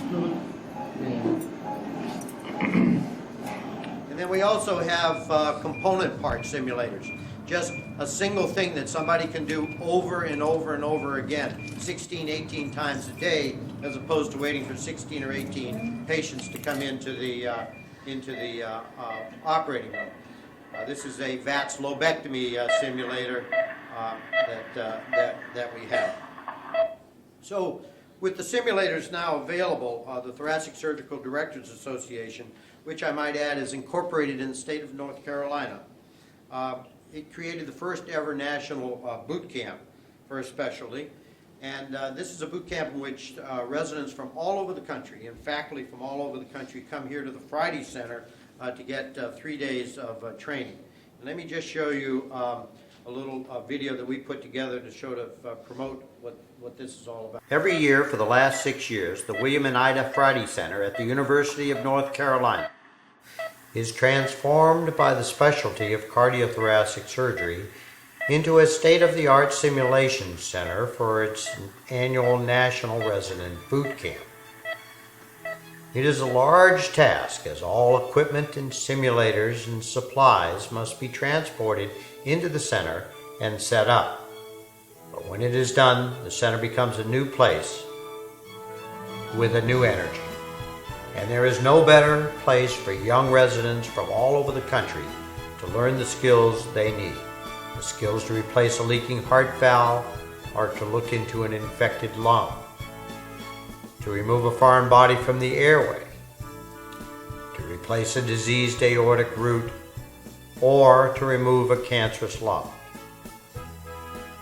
No better place to learn and practice cardiopulmonary bypass, or learn to sew and to tie knots. And they learn from the best there is, from places such as MD Anderson, the University of North Carolina, from Washington University and the University of Mississippi, from Johns Hopkins and Stanford, the University of Rochester, and many more. At the Friday Center, they meet new colleagues, friends they will have the rest of their lives.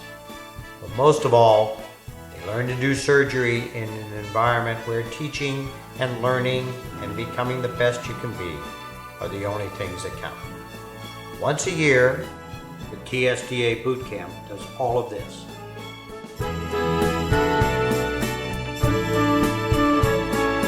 Been tremendously successful. We've now trained over 200 people, 200 residents, and 100 faculty. There is universal 100% endorsement of it by the participants. Last year we actually looked at the pass rate of those that had gone to boot camp compared to those that didn't, and you were 2.5 times more likely to pass the thoracic surgical boards if you went to boot camp and understood what real education is all about. 3 years ago, the Agency for Healthcare Research and Quality awarded a grant of just over $1 million to the University of North Carolina to test whether simulation could actually produce a safer surgeon. And this is the consortium members. You might recognize some of the names on it.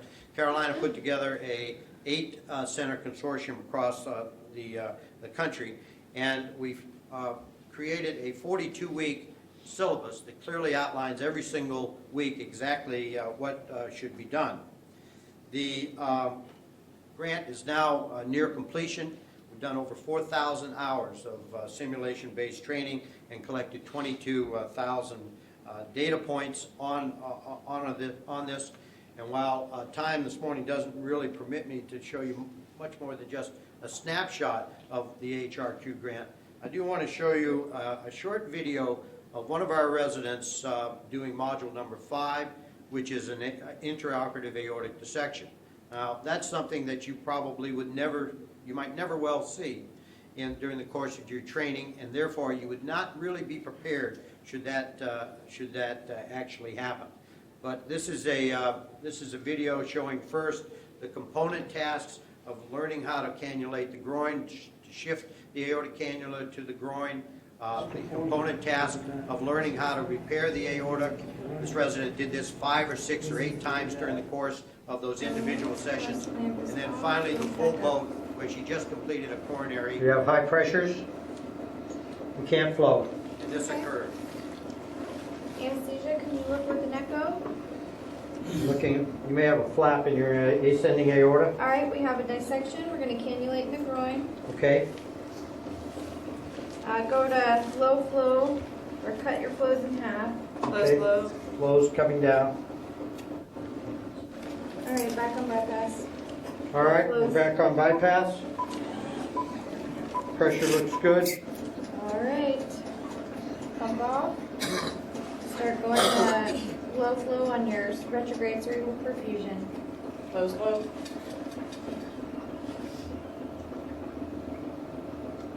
That's a dissection, all right.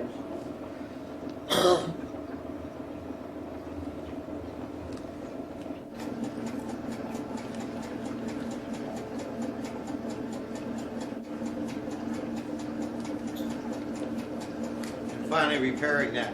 I might also add that this particular resident was in her 4th year of the new integrated 6-year curriculum. So she hadn't even gotten to the point where most of our traditional residents started, and she was already able to do this. With the increasing RVU productivity demands being placed on surgical faculty, the next big challenge was really to find faculty for simulation. And for this, to address this, the Specialty of Cardiothoracic Surgery developed the Senior Tour.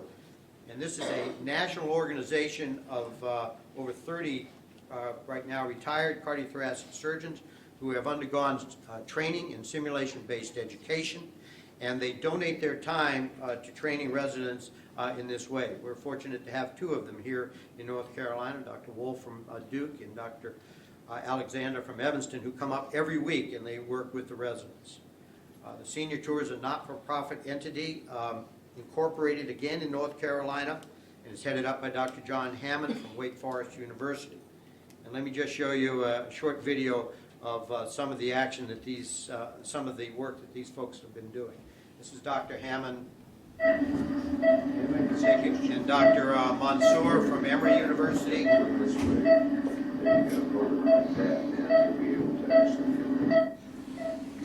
This is Dr. Mansour with a tracheal resection going over it with one of the residents. Okay, then this should be up here, so that when we put our stitches it would come down. So I'm going to take one from in. This gentleman did the first heart-lung, Dr. Wright, did the first heart-lung transplant in the world. This is the whole mystery is solved with this little guy right here. That's all there is to the... Dr. Northrup, who's the world's expert in the aortic root. Some of you may recognize Dr. Robichek. And this is the bunch of the old guys that are just giving back to the specialty after everyone thought they were dead.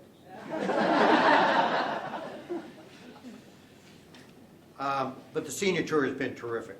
They get a tremendous amount out of it, and I can tell you the amount of that the residents get out of that, and the amount that they're able to give to the residents is really extraordinary. And I would propose that this is a model that could go across the nation in all surgical specialties, because there's a tremendous amount of talent out there that is going to be dying on the vine if we don't take advantage of it. Finally, I'd like to tell you about that North Carolina really is doing something quite unique for a state, in that all 6 surgery residency programs in the state, and they're listed on this slide, have come together to share their expertise and resources with the intent to provide comprehensive simulation-based education throughout the state. Collaborative is headed up by Pam Rowland, who's a PhD educator from UNC, Dr. Ranjan Sudan, who's in the audience today, and Philip Clark from Duke University, and Dr. Demetrius Stefanidis from Carolina's healthcare system. This collaborative, which is just getting off the ground, and under the umbrella, we believe, of AHEC, will serve as, we think, as a national model for best practices of how we can take an entire state and coordinate the simulation effort. So just in summary, we're very proud of the role North Carolina is playing with a number of very innovative programs that are helping to make simulation-based training a reality everywhere. And we look forward to continuing these so that being trained to be a true master of surgery, and instead of just being good enough, using simulation and simulation-based training will become the standard throughout the country. Because truly, at the end of the day, having the highest quality health care really depends upon having the highest quality physicians. Thank you. Mostly I want to take questions from the audience, and there are somebody with a microphone on each side, so if you have questions for any of the panelists or all the panelists, please say so. There's somebody right now who has a question. I've got a few I could bring up, but if there's, it's more important we get input from people in the audience. Anybody, just raise your hand, we'll get you the microphone. Then let me first bring up one question. I thought this was,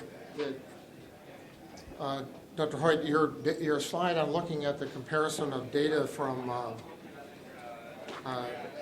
administrative data sets versus NSQIP data was fascinating. There have been a few studies looking at the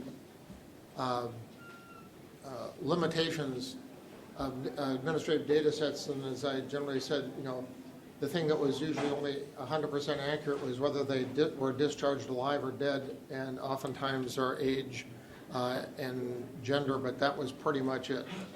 I think that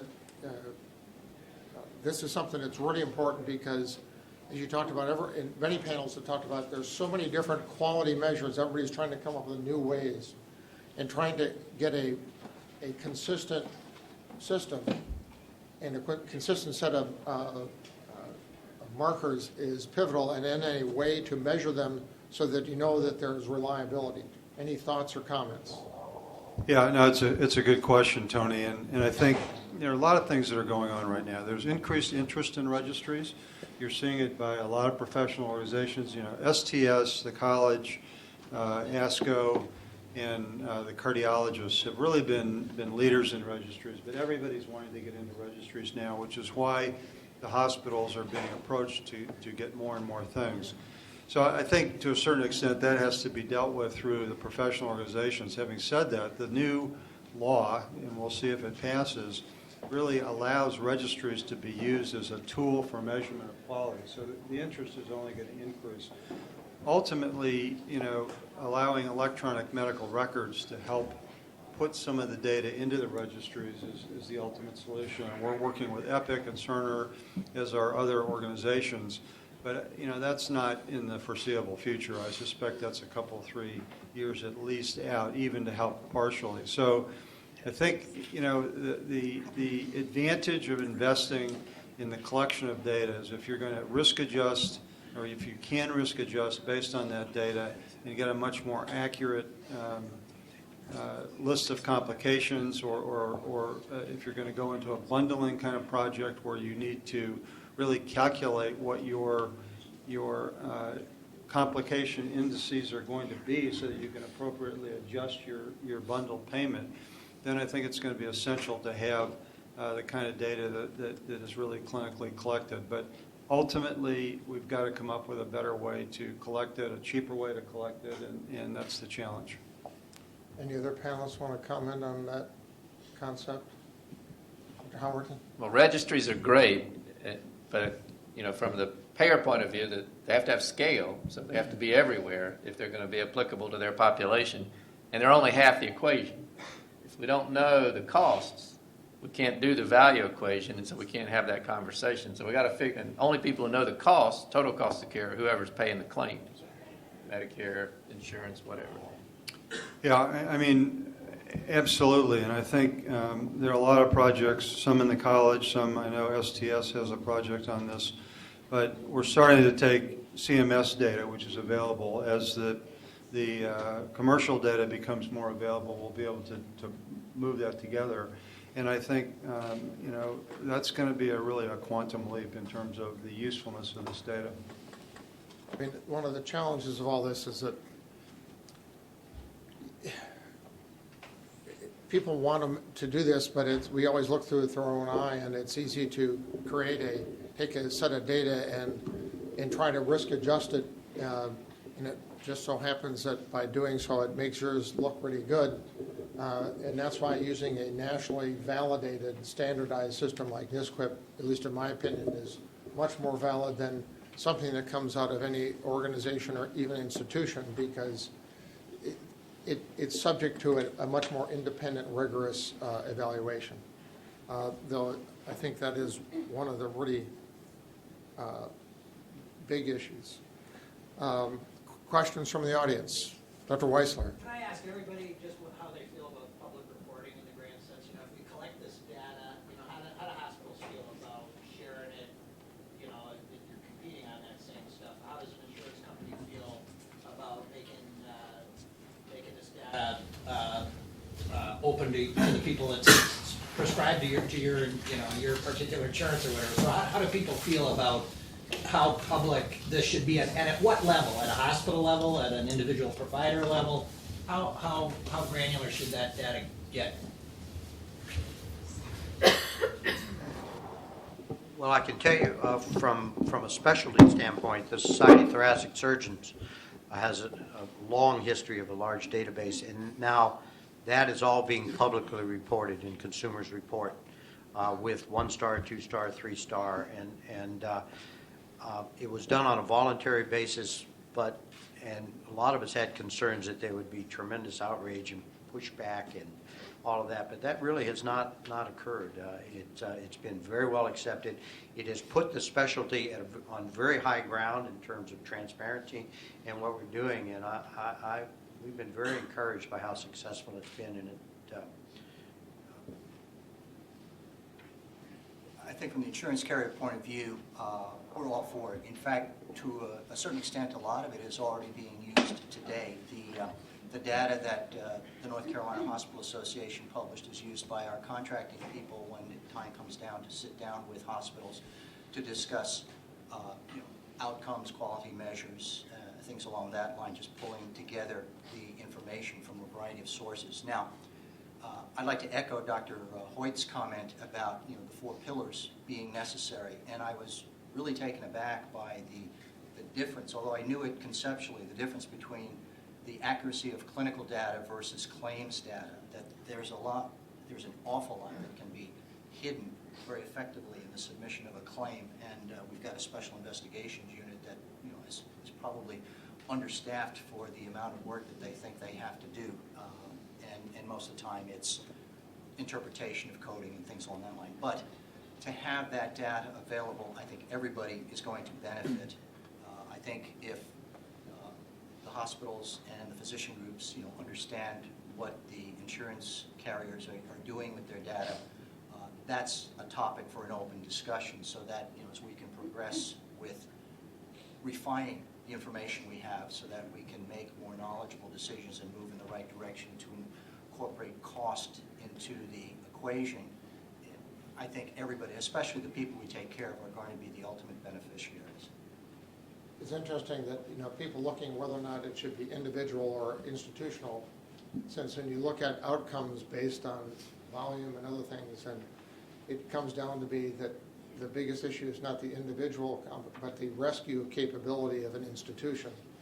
That probably has more validity, but in getting to the other question of accuracy in the reporting, I thought the example of the New England Cardiothoracic Surgery Cooperative was, they were leaders in this way before other people did it, when they got their groups together and everybody thought, well, gee, we have varied outcomes, but we each have the sickest patients. Well, what happened is that they found out the patients are largely the same, but the outcomes all improved to the best rather than they improved to the mean. Yeah, Mark, as you know, the college has had a real interest in this as well, and I think the leadership provided by the Society of Thoracic Surgeons is the way to go. You have to balance that though you don't want to release data that would inhibit the quality improvement process.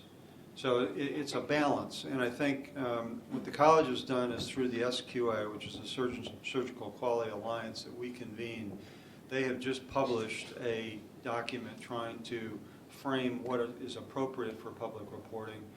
Our participation in it with the NSQIP data is through the CMS site, Hospital Compare, and I'm sure that there will be a version of Doctor Compare that will be forthcoming.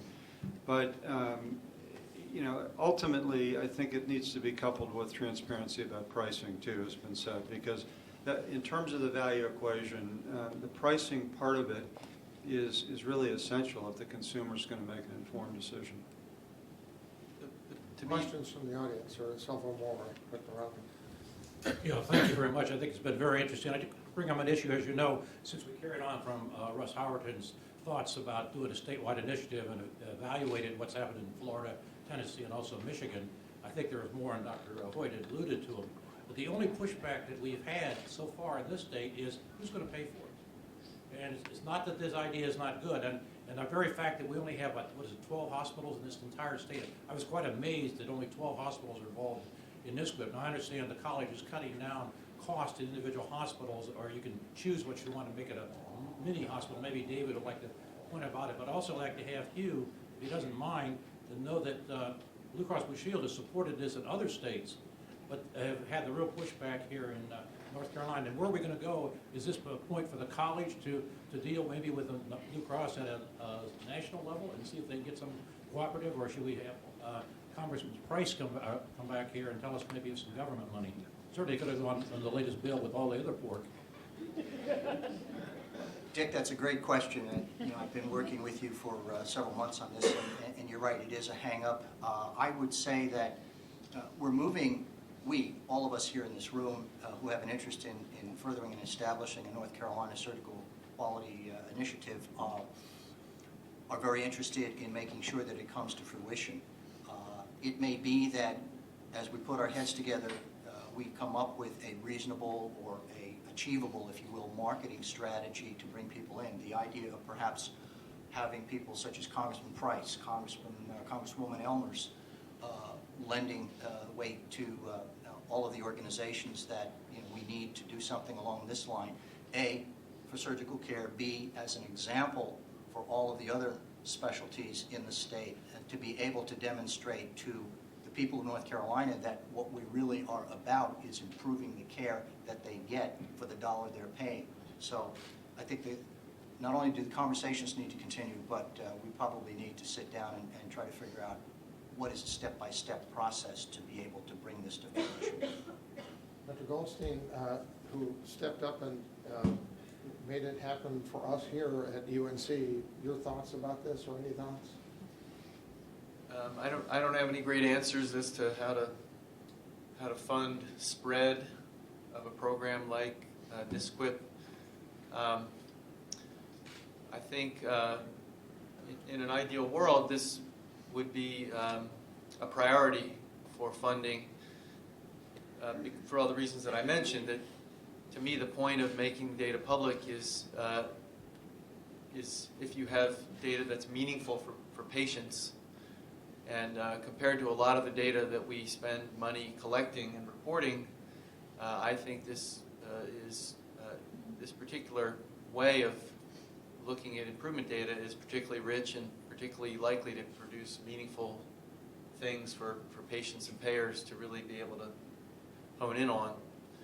The reality is, for most hospitals, and the editorial that I mentioned in British Medical Journal points this out, hospitals try to allocate some percentage of their budget to improvement work.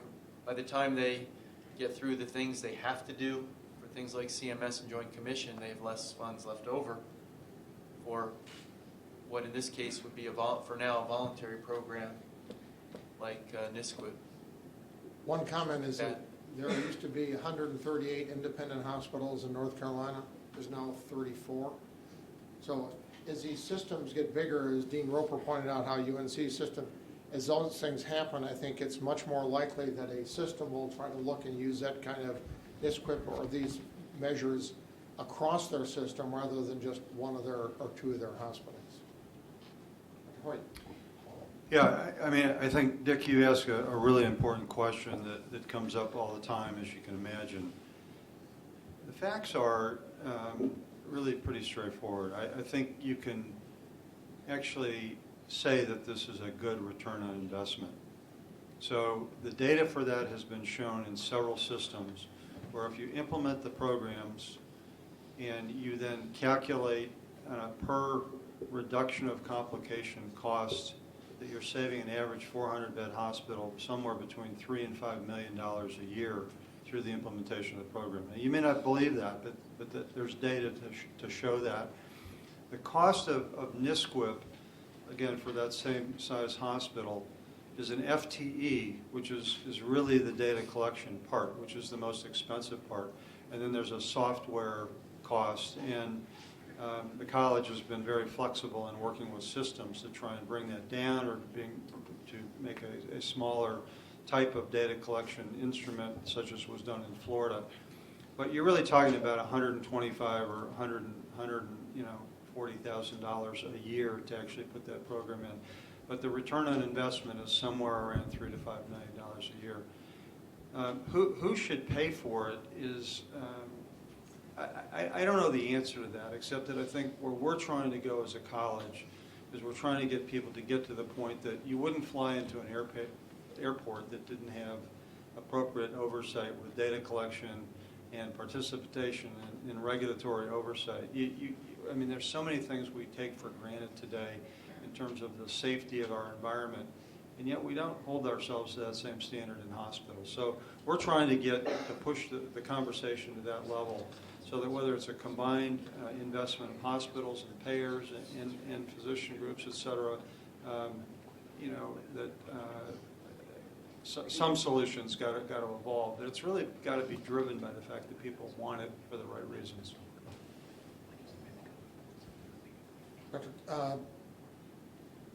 Just David, I was going to say, I completely agree. We pay for a lot more than one FTE at Wake Forest, and we totally believe in it. But as a sales-based model, if we rounded up the CFOs of all the hospitals in the state and said, look, here's an investment you can make that's got a, see, 150 to 3 million, I don't know, is that a 1,000-fold ROI? Every one of them would say, I would make that tomorrow, but somehow they're not. I mean, they are not perceiving that to have that ROI, because they would do that right, left, and center if they thought it would. So we have a disconnect there that we haven't gotten hold of. Yeah, no, I mean, that's really probably one of the things that Cliff Coe, who runs this program, and I'd spend as much time talking about it as anything. And our regents have talked about it. We've worked on it constantly with marketing people, et cetera. I do think there's an element just about the community finally waking up to the importance of this. And if you think back 10 years ago, we didn't even talk about these things. And yet, 10 years later, we're all talking about it. I think the emphasis on participation and some kind of measurement for payments can help push that. And so I'm actually very optimistic that ultimately the community is going to move that direction. But I don't think it's going to be any one thing that's going to do it. One of the biggest remaining challenges is that a lot of hospitals, most, still don't know how to measure the gain, because we don't have good, robust cost accounting. That's a whole other program. But if you can't be confident of being able to tell what the financial benefit was, it's a lot harder to justify the investment in the first place. I think Dr. Goldstein makes an excellent point, and in this room, we're kind of preaching to the choir among ourselves, and I think one of the challenges we have, and I think Dr. Hoyt is moving in that direction, is to be able to present our case to people who are stakeholders, whether they know it or not, who are outside of our professional organization, so that they see this as something that is good and right for them in their community, and that we're not just trying to feather a nest for a particular program that somebody has as a pet project, but that this is something really important. I think the message that the college is presenting through all of these forums is exactly along that line, and what we need to do is make sure that that message gets out beyond the surgical community to people who have the power of the purse. Dr. Clancy, and then for people over in the clinic auditorium, if you do have questions, just sing out. But Dr. Clancy first. I wonder if the panelists could comment on one of the subjective sides of the data with regard to physician reimbursement, and that's patient satisfaction, and the metrics that we use to determine patient satisfaction. We have Prescati in our facility at New Hanover in Wilmington, and we have some questions every quarter about how patient satisfaction is measured, and we're also told that that will be an important component of hospital reimbursement in the future, and it will be a physician metric in the future with regard to how practitioners and faculty members are reimbursed. So I'm wondering if you would comment on the role of patient satisfaction and the tools used to measure it as we go forward. Well, I'm happy to take a stab at that. I mean, that's a present fact, not a future fact at the hospital level. And the tool that's used at the hospital level is called HCAPS. It may or may not be administered by Press Ganey as a vendor in your facility. All those people in those companies that I showed you, every one of them believes that outcomes as measured as important to the patient include what the patient says about their experience. So they're going to find some tool to figure that out. On the hospital side, they have one.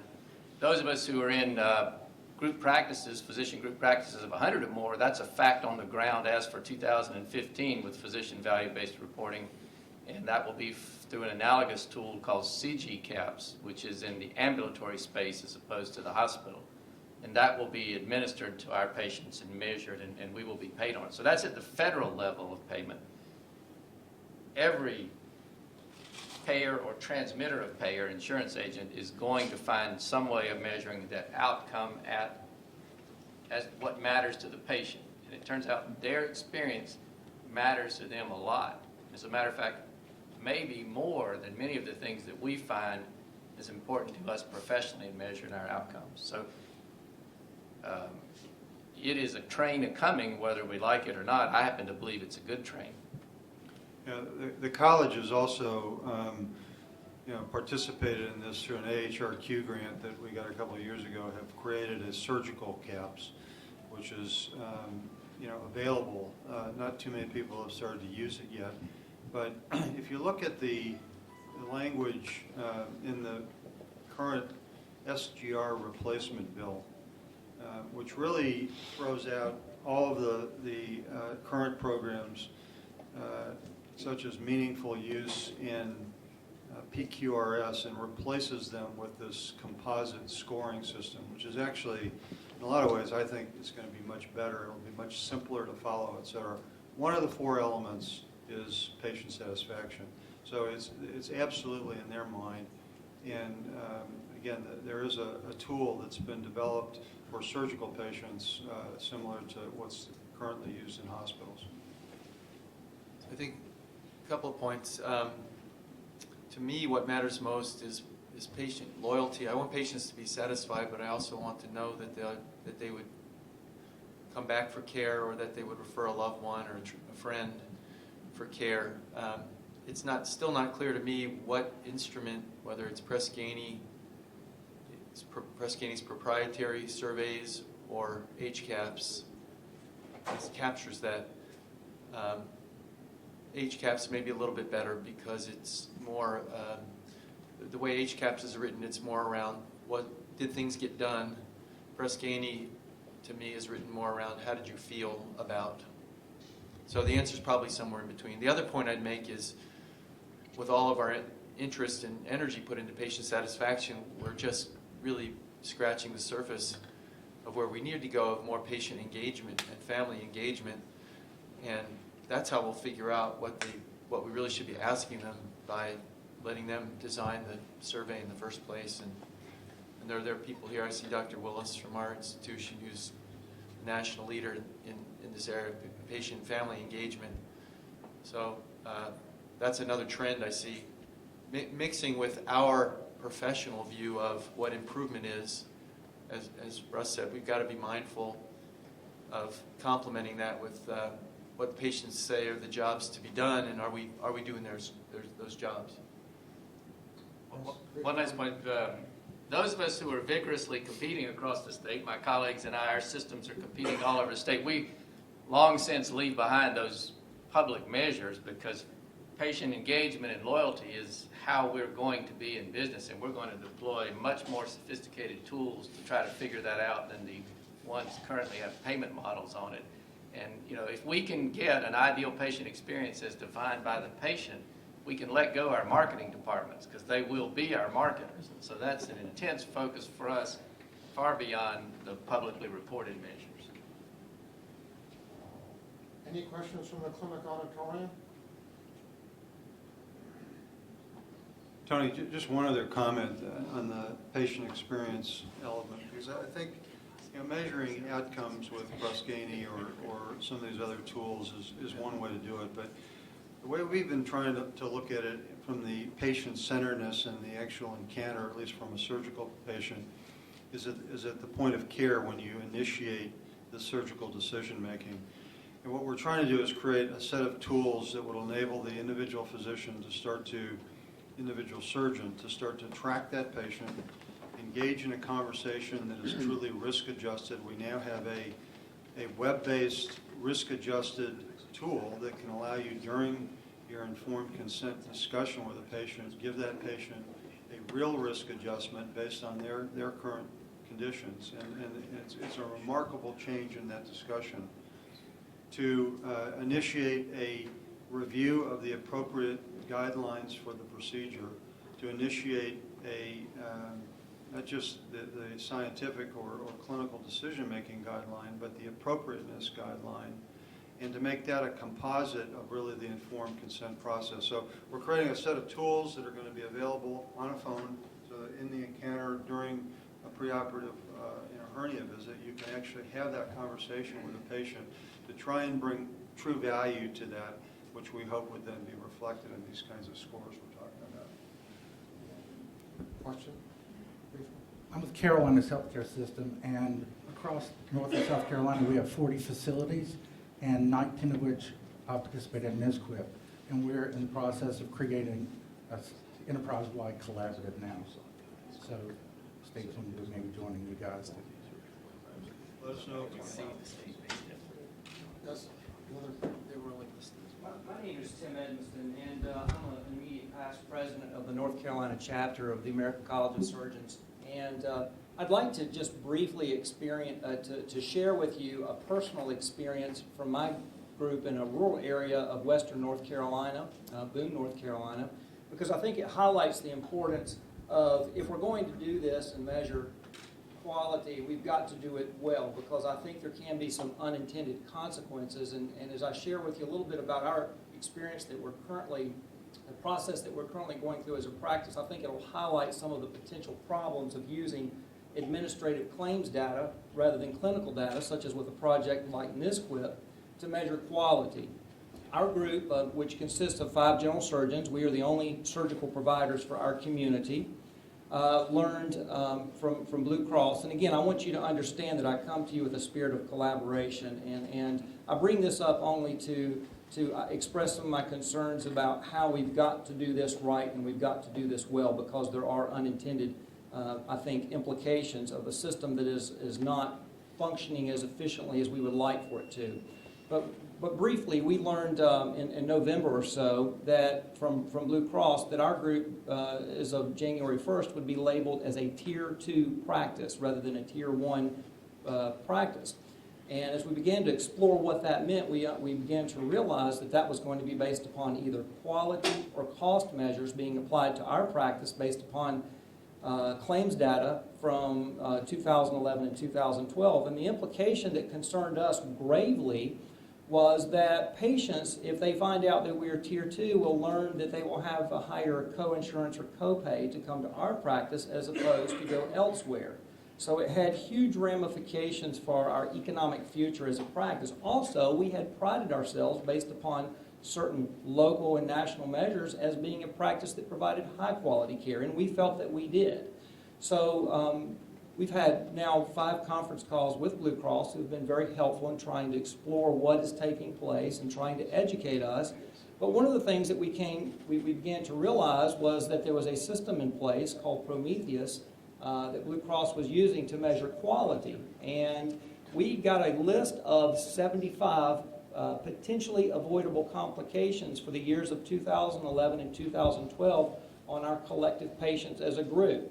And all the surgeons in our practice split up the charts, spent quite a bit of time going through those charts. And what we learned was that greater than 95% of those potentially avoidable complications were in fact no complication at all. And that had to do with deficiencies of analyzing claims data.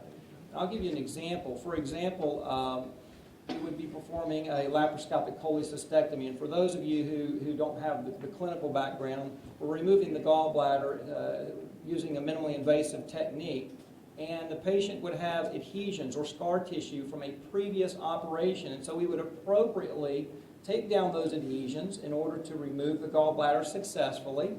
And the patient would have no complication, would go home same day. But that diagnosis of adhesions would be identified by the Prometheus software as an actual complication of the operation, errantly. There are many, many other examples. Another example would be a patient who would have a dysfunctional gallbladder. We define that as biliary dyskinesia. You can expect on many of those patients that a final pathology report will show chronic inflammation or chronic cholecystitis in the gallbladder. That would be identified, that diagnosis of chronic cholecystitis would be identified as an infection, and it would be labeled by the software as a complication of the operation. And so it turned out actually for our practice that despite that, we didn't actually fall out and become tier 2 because of quality, but rather because of cost. And that was another grave area of concern for us because the problem was not that we as providers were charging more than other surgical providers around the state. In fact, we're very competitive from that standpoint. But there were costs outside of our control. We're in a rural community. We don't have an outpatient surgery center. There are only so many places that we can go to provide care for our patients. We don't have the option of asking one facility if they're going to be less expensive than another. But all of the costs associated with the patient care outside of the surgeon's control, laboratory costs, radiology costs, facility costs, all of those were being used against us to tier us as either a tier 1 or tier 2. And so I only bring this up, again, with a spirit of collaboration. And, I think someone was just making the comment about, what will it take to wake people up and to get people motivated to make changes. Believe me, I'm motivated. I'm not at home in Boone taking care of patients today. I've taken 2 days off to come down here and try to find solutions because this has huge implications for us. And we sympathize with Blue Cross and other healthcare insurers because we understand that this process needs to take place. But I think it just reinforces the importance that we're all going to have to join together and come up with systems that work. And I think as more and more of these problems reveal themselves, you're going to find that more and more providers are motivated to get out and be involved in that process. Dr. Edmondson, that's an excellent summary of a very real problem that your group is dealing with, and I thank you for your comments. I also, I'm very gratified that at least Blue Cross was engaging with you with multiple meetings. It also highlights, I think, some of the limitations of our current system. You're absolutely right that Prometheus has a certain set of rules. I'm not in detail familiar with them, but I know that these systems evolve so that based on experience, the processes hopefully will be changed so that they become more reflective. Again, this is probably another example of the need for clinical data as part of these decision-making processes that Dr. Hoyt so clearly identified in his presentation. I'll be more than happy to continue conversation with you, and I hope we'll be able to take this as a basis for moving forward. And as you so appropriately said, it served as a notice to you and your surgical group of the necessity of making sure that you have a lot more oversight of these particular occurrences so that you can provide appropriate input to changing the rules if necessary. Dr. Hart? Yeah, I just want to congratulate you on coming forward with those issues because there's no question we heard about that in Chicago, and it was discussed at the Board of Regents. Tiering is something that CMS wants. It's something that the commercial payers want because of some of the things we've already talked about today. That when there is this disparity in the cost shift is away from the patient onto the payer, they're going to push back. So, and one of the techniques they've tried is tiering. But as you've just pointed out, if it's not done right, then it's not fair. And so, what the college is going to do is to write a statement about tiering per se, in an attempt to hope to help surgeons who are working through this with payers in the short term. But more importantly, I think we've got to figure out what would be fair elements for tiering to occur. In the short term, I think one of the best protections you could have against this would be to participate in data that's better. You know, I encourage you to look into the possibility of participating in something like NSQIP, so that the discussion with the payers can then be, you know, the relative willingness to accept something based on better data. But you know, this is like public reporting. It's a huge can of worms. I don't think anybody really knows how to do it yet, and I think every surgeon has got to be willing to challenge it when it comes up, just as you have. I'd like to respectfully disagree a little bit with Dr. Donahue here. I'm familiar with Tim's situation, and I had an opportunity 2 days ago and 10 miles away to sit with a bunch of hospital CFOs and CMOs with some of your colleagues, and we were adjudicating the exact same process around tiering of hospitals, and the same kinds of issues around public reported coded data sets come up. And we all have large staffs of people to work this data and analyze this data and do all kinds of things to try to make clinical care, clinical documentation, coding come right. Whereas people like Tim, one's a wonderful practice, but they don't have any remote chance of devoting that kind of resource at the physician group level. It is almost certainly not going to be possible to get a Prometheus system to accurately measure and tier surgeons at the group level. And your colleagues who were there 2 days ago, I actually brought your situation up, Tim, and they'd be happy to hear from you again. Patty would be happy to hear from you. They understand that. We all know that this is a broken system. You can't tier people on that kind of claims data at the 5-surgeon group level. That's just not possible. Yeah, time for one, unless, Dr. Chang, and then go ahead and we'll make these, please brief. We're already gone over time, but this has been so good. Dr. Chang, please. Is there any move towards making more transparent or standardizing the risk adjustment methods that are used by the various groups? Because tertiary medical centers suffer from being the safety net for their referral area, and if they don't appropriately capture the appropriate comorbidities and so on, then the risk adjustment becomes a major issue. And without risk adjustment being transparent, it's very difficult to know, I don't know how to put this, it's really difficult to know what your data means if you don't understand the risk adjustment. Before David, I think that's an important thing. The challenge of that, of having risk of all your formulas set out is that, how do I say this without saying it? You can have institutions which focus on this and figure out ways to interpret data that might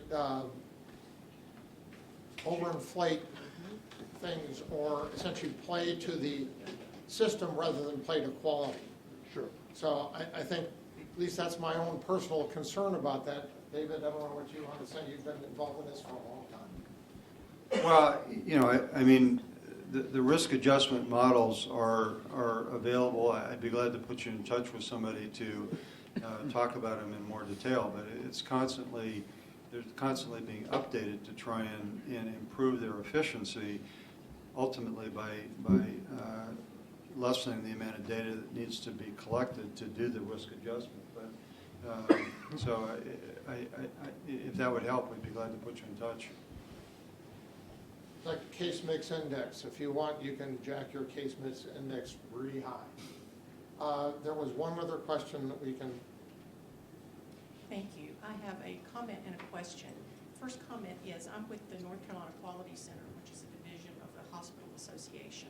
So as the dialogue progresses in the state about a NSQIP collaborative, that kind of work, we would love to be at the table. And secondly, I have a question for Dr. Fines. Dr. Fines, I'm an old cardiothoracic ICU nurse and totally appreciate the program that you have. With the technical focus that you showed us today, is there also an adaptive focus where surgeons are taught about the scientific principles of communication, teamwork, so forth, for quality surgery? Yes, that's that is also part of it. For example, in the dissection protocol, the resident is spends one session bringing the entire team together and deriving an emergency action plan and then going through that over and over again. So we're teaching the resident how to engage a group to get that type of communication. I think we still have a lot to do in that area. When you look at errors and things, so much of it is dependent upon communication and a team working together.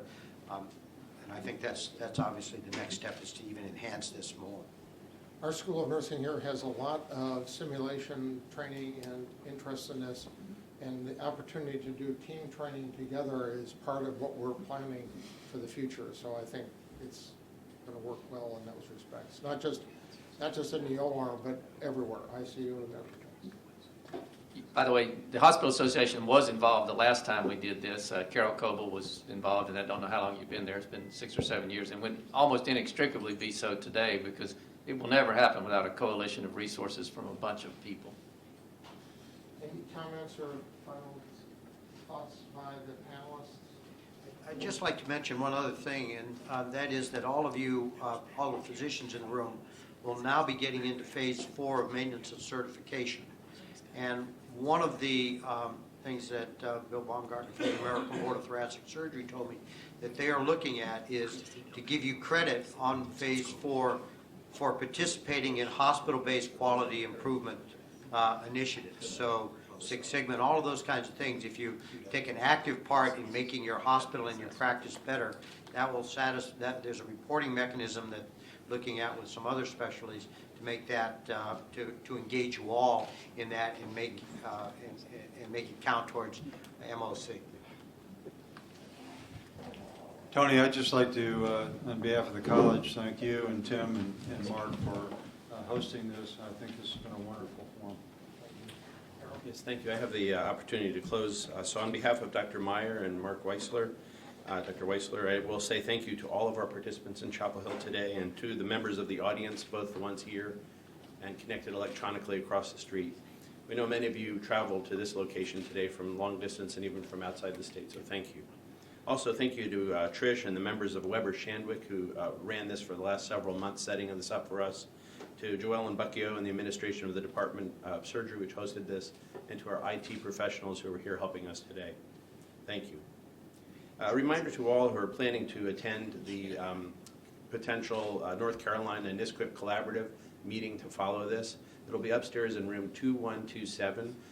We have a small room, but we intend it to be an open meeting, so if you have interest or are connected or want to be connected, please come up there to follow this event. There will be lunch served, and the North Carolina chapter is taking care of that for those who are actively involved in the meeting. So we gathered today to discuss what we have done as a community and as providers, physicians, nurses, payers, and administrators to improve quality thus far. And there's been a clear message here that there's much more to be done. I am told that meetings end best when there's an action plan. I was told that yesterday by a good friend, so I will offer one. Let's commit to quality measurement using reliable, risk-adjusted outcomes data, and to creating an environment where these data can be freely shared across institutions for the purpose, the important purpose of quality improvement. So thank you for all your involvement today.